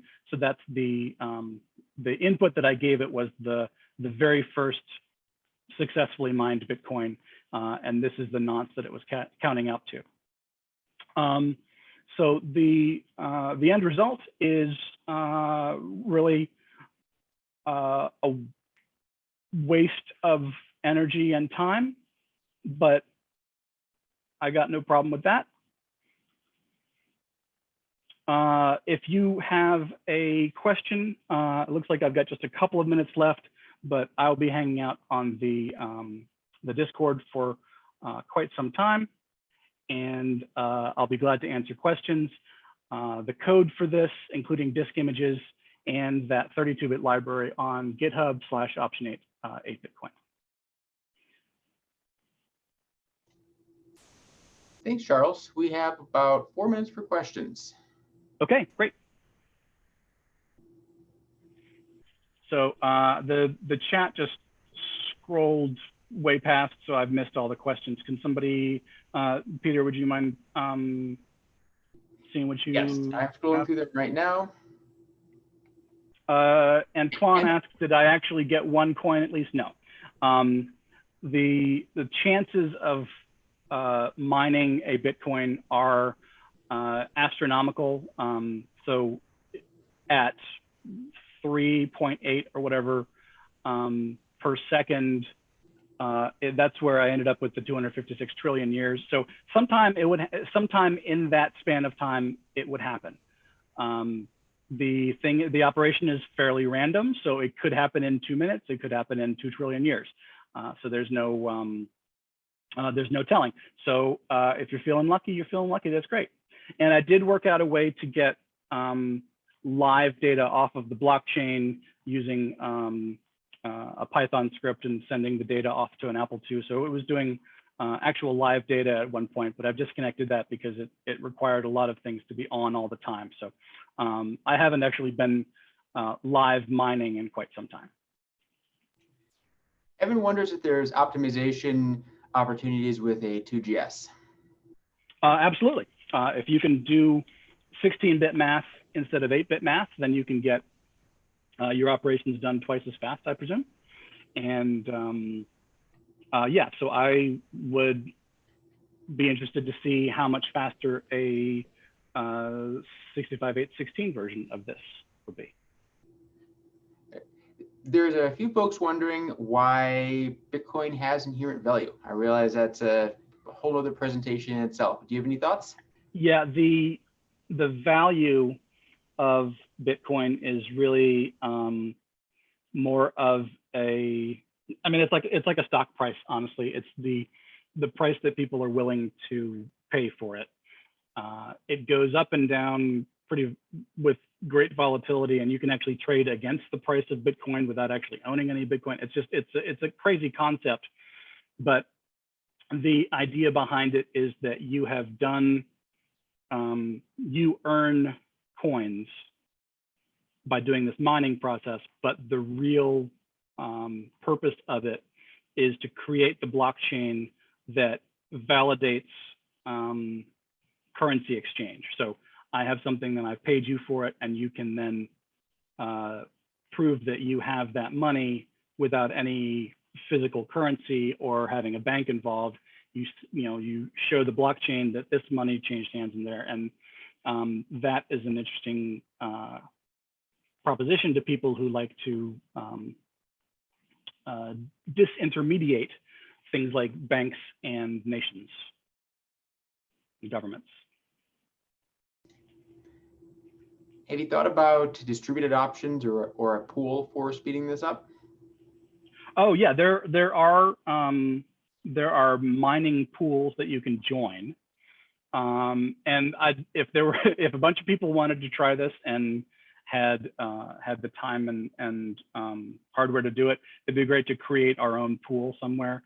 There's Coinbase, I think, is the name of the site that lets you basically create your own mining pools, and you can go in as a manager, and you grab transactions to then hash and then distribute them to the pool. All of that is something that gets done online pretty much. The distribution networks all exist already. It would just need to be probably specialized for someone who's not actually returning billions of transactions every day. Thank you, Charles. I think we're out of time. That was sadly, the final session of KansasFest. We have about 30 minutes of closing. I'd like to begin with the HackFest Awards from Quinn. Quinn? Hello. Can everybody hear me okay? Yes, we can hear you. Yes. Okay, good. New AirPods. I don't know if they're totally working. All right. So, wow, nothing like a presentation tangentially related to Bitcoin to find out where everyone's political inclinations lie in a chat room. So moving right along, I had the honor and privilege of leading the judging of HackFest once again this year, and I was able to browbeat my fellow judges into helping me with that. They were in no particular order: Carrington Vanston, Kay Savitz, the mysterious 4 a.m., and myself. So everyone has submitted their entries in the HackFest Discord there, and we have the winners. So I am just going to dive right into it and announce them in order. So well, I guess it's more fun to go in reverse order, so I'll do that. Now, actually, before I do that, the prizes, I think this year were people are going to choose them. Is that right? Yes, we'll contact the winners after so they can pick their prizes. Okay, cool. So if I announce your name in this list, you are getting a prize, and I guess you can talk to the committee to figure that out. They will reach out to you. Okay, so in fifth place, we have Ben Smith, who did a low-res Etch-a-Sketch. And this was written in BASIC, and it's a very tight little program. It was very compact and straightforward, which I think is what the judges liked the most about it. And it has some sound effects, which is not that easy to do in BASIC. So thank you, Ben. That was a delightful little project. There is videos, and everything is all in the HackFest Discord there as well. So lots of people posted their source code and disk images and stuff if you want to check all that out. Moving right along, in fourth place, we have Micah Cohen, who made a project called Finord, and it is a series of very low-level input filters for the Apple II. So you can prank your fellow Apple II coworkers with a filter that alternates all of your text in upper and lower case, and many others, my favorite being the one that converted all of your text into leet speak, replacing all of your T's with 7s and other such juvenile shenanigans. That was quite glorious. And that video is worth watching just because it gets funnier as you go along. I think it was well edited. In third place, we have Selim Abraham, who made the Mesmerizer Exerciser. If you've ever wondered what you can do with just 2 characters of text and a whole lot of really fast page flipping, this is the project for you. It was surprisingly entertaining. And it's a pretty interesting project in its own right, but then he took it one step further and crammed it into a 2-line BASIC program using techniques that I had to watch the video twice to fully understand. So I can very strongly recommend watching that as well. If you're interested in the techniques in which you can fool the Apple II into storing its own code through the input buffer and things of that nature, you definitely want to check out Salam's project. That was really entertaining. And in second place, we have our most recent presenter, Charles Mangan, with the Flyover. And this one, I think, really impressed all of us because it starts out fairly straightforward. And as he explains the project, it gets more and more sophisticated. So it's a 3D voxel flyover in low-res graphics of a section of the Grand Canyon. And so he explains the data formats that he built to construct it, and then proceeds to explain how the rendering works. And being low res, it can be a little hard to see what's going on. And so he explains it in great detail, and it just keeps getting more sophisticated. If you think it's only height mapping the top row, and no, actually it's rendering everything in a painter algorithm. You think, well, it's not perspective correct. Actually, it's perspective correct, and it goes on and on. So delightful video, great project. Charles is always a delight in HackFest. And without further ado, these sorts of presentations are always really weird without an audience, but here we go. The winner is Matt R. with the Apple II Discord project. I think the judges all liked this one the best because of the technical interest of it. And it's also a very kind of Kansas Festy sort of thing to do. It's very in the spirit of the community, and it's a lot of fun to play with. And I believe he has it set up, or he was working on setting it up, so you can go play with it right now. And his video is a lot of fun to watch as well. So what he's done is created an Apple II bot that runs on Discord. So you can talk back and forth to the Apple II on Discord. You can also write code. You can write BASIC in Discord, and it will run on the Apple II and send the output back. So it's an interactive Apple II bot that runs entirely through Discord. It's really cool, a lot of fun, and it's surprisingly sophisticated in the way that it works with the characters going back and forth. You can even play like Discord games on it because of the way he's written it. So very, very cool, Matt. Thank you very much for submitting that. And imagine a room full of raucous applause, because this is very weird doing this virtually. And thank you very much to all of our winners. This was a really, really tough year. I've judged quite a lot of these things now, weirdly. And some years are easy and some years are hard. This year was really, really hard. We got a lot of really fantastic entries. So thank you all very much. And Peter, I will give it back to you. Thank you, Quinn. Thank you for your effort and the rest of the judges taking the time to work through all these entries, understand sometimes the complex things that are going on. All the entries right now are in the HackFest channel on Discord. We will grab those and preserve those on our website for you to download and view at your leisure. HackFest is always one of my favorite contests, so thank you. Next up, Kate, tell us about the future of KansasFest. Okay. Can you hear me? Yes. Okay, perfect. I just want to make sure I'm on the right mic. All right. So in wonderful news, knock on wood, that we'll all be together next summer, from July 19th to 25th to 2021 at Rockhurst University in Kansas City, Missouri. The future. And we have already secured, we know that Mr. Robert Woodhead of Surtex Software, the well-known co-creator of the Wizardry series of computer games, he will be joining us as our keynote speaker next year. Robert Woodhead, yes. So just those of you who aren't familiar, at an early age, Robert Woodhead, aka Trebor the Mad Overlord, was consumed by two passions: computer programming and not having to have a real job. He first achieved this by writing computer games for Surtex Software, notoriously co-authoring the first 4 Wizardry CRPGs, first for the Apple II and later for other lesser computers. In 1989, deciding that this wasn't nerdy enough, he co-founded the oldest surviving anime releasing company, Animigo.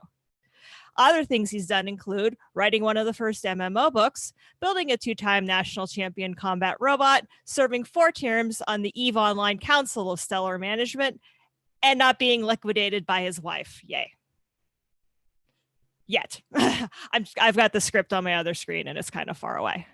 So join us in July of next year at actual KansasFest. We look forward to hosting as many of you as we can in Kansas City for reals. A couple other announcements. Peter, do you want me to keep going? Go ahead. Okay. A couple people have asked about the Discord server. Y'all are having such a good time with it. We are working on how this is going to work logistically right now. It's going to live on for a few months. We're not going to nuke it tomorrow. It'll still be here for a while. The committee is going to put our heads together when we have a few more processor cycles to spare and figure out the logistics of if and how we can keep the Discord as a thing. I'm glad everybody is, we are glad everyone is enjoying it and using it. And obviously tonight, just like we did last night, let's all get together on the voice channels and the video channels and have a good time like we did. Those of you who are wondering, the Zoom videos that we've been taking have been recorded.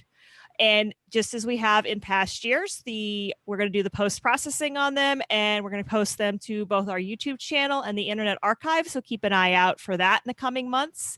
And if you would all, before you leave the Zoom room, please help pick up your chairs, take out the trash. Don't, make sure you have all of your pens and chargers and phones or whatever. And we don't want to have to call you and say, hey, you left your phone. And thanks everybody for coming, for joining us this year. This is speaking for myself, at least, this is more than I ever thought it would be. And y'all are just wonderful I was like crying happy tears last night at how well y'all adapted as attendees and came together and enjoyed this online conference. So does anybody else on the committee who didn't want to say anything?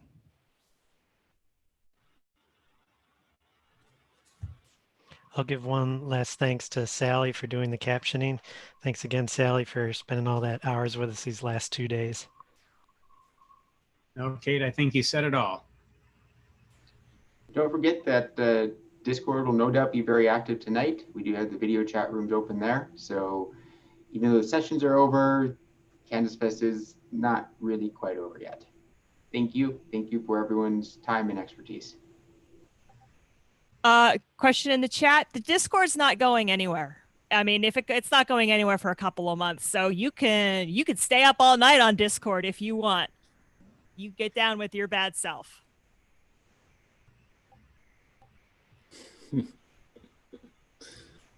Any other comments from the committee members? Well, hope to see you guys next year. Yeah. Yep. See you next year. Hey, actually, let's thank Paul for playing all the pre-recorded videos. I think Paul worked really hard. Yeah, Paul did. Success, yes. Yeah. No, That Paul. was Special props to Paul. He really moved heaven and earth to get the videos to work and work properly the way they did. So that was a feat of engineering. Definitely. Yep. Thanks.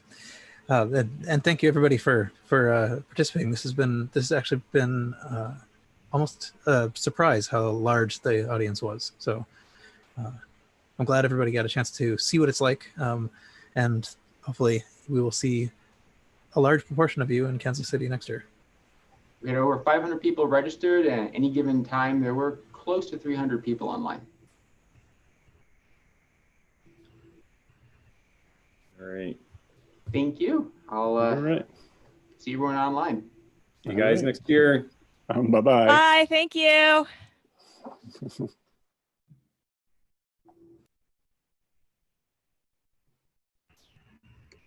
Are they gone?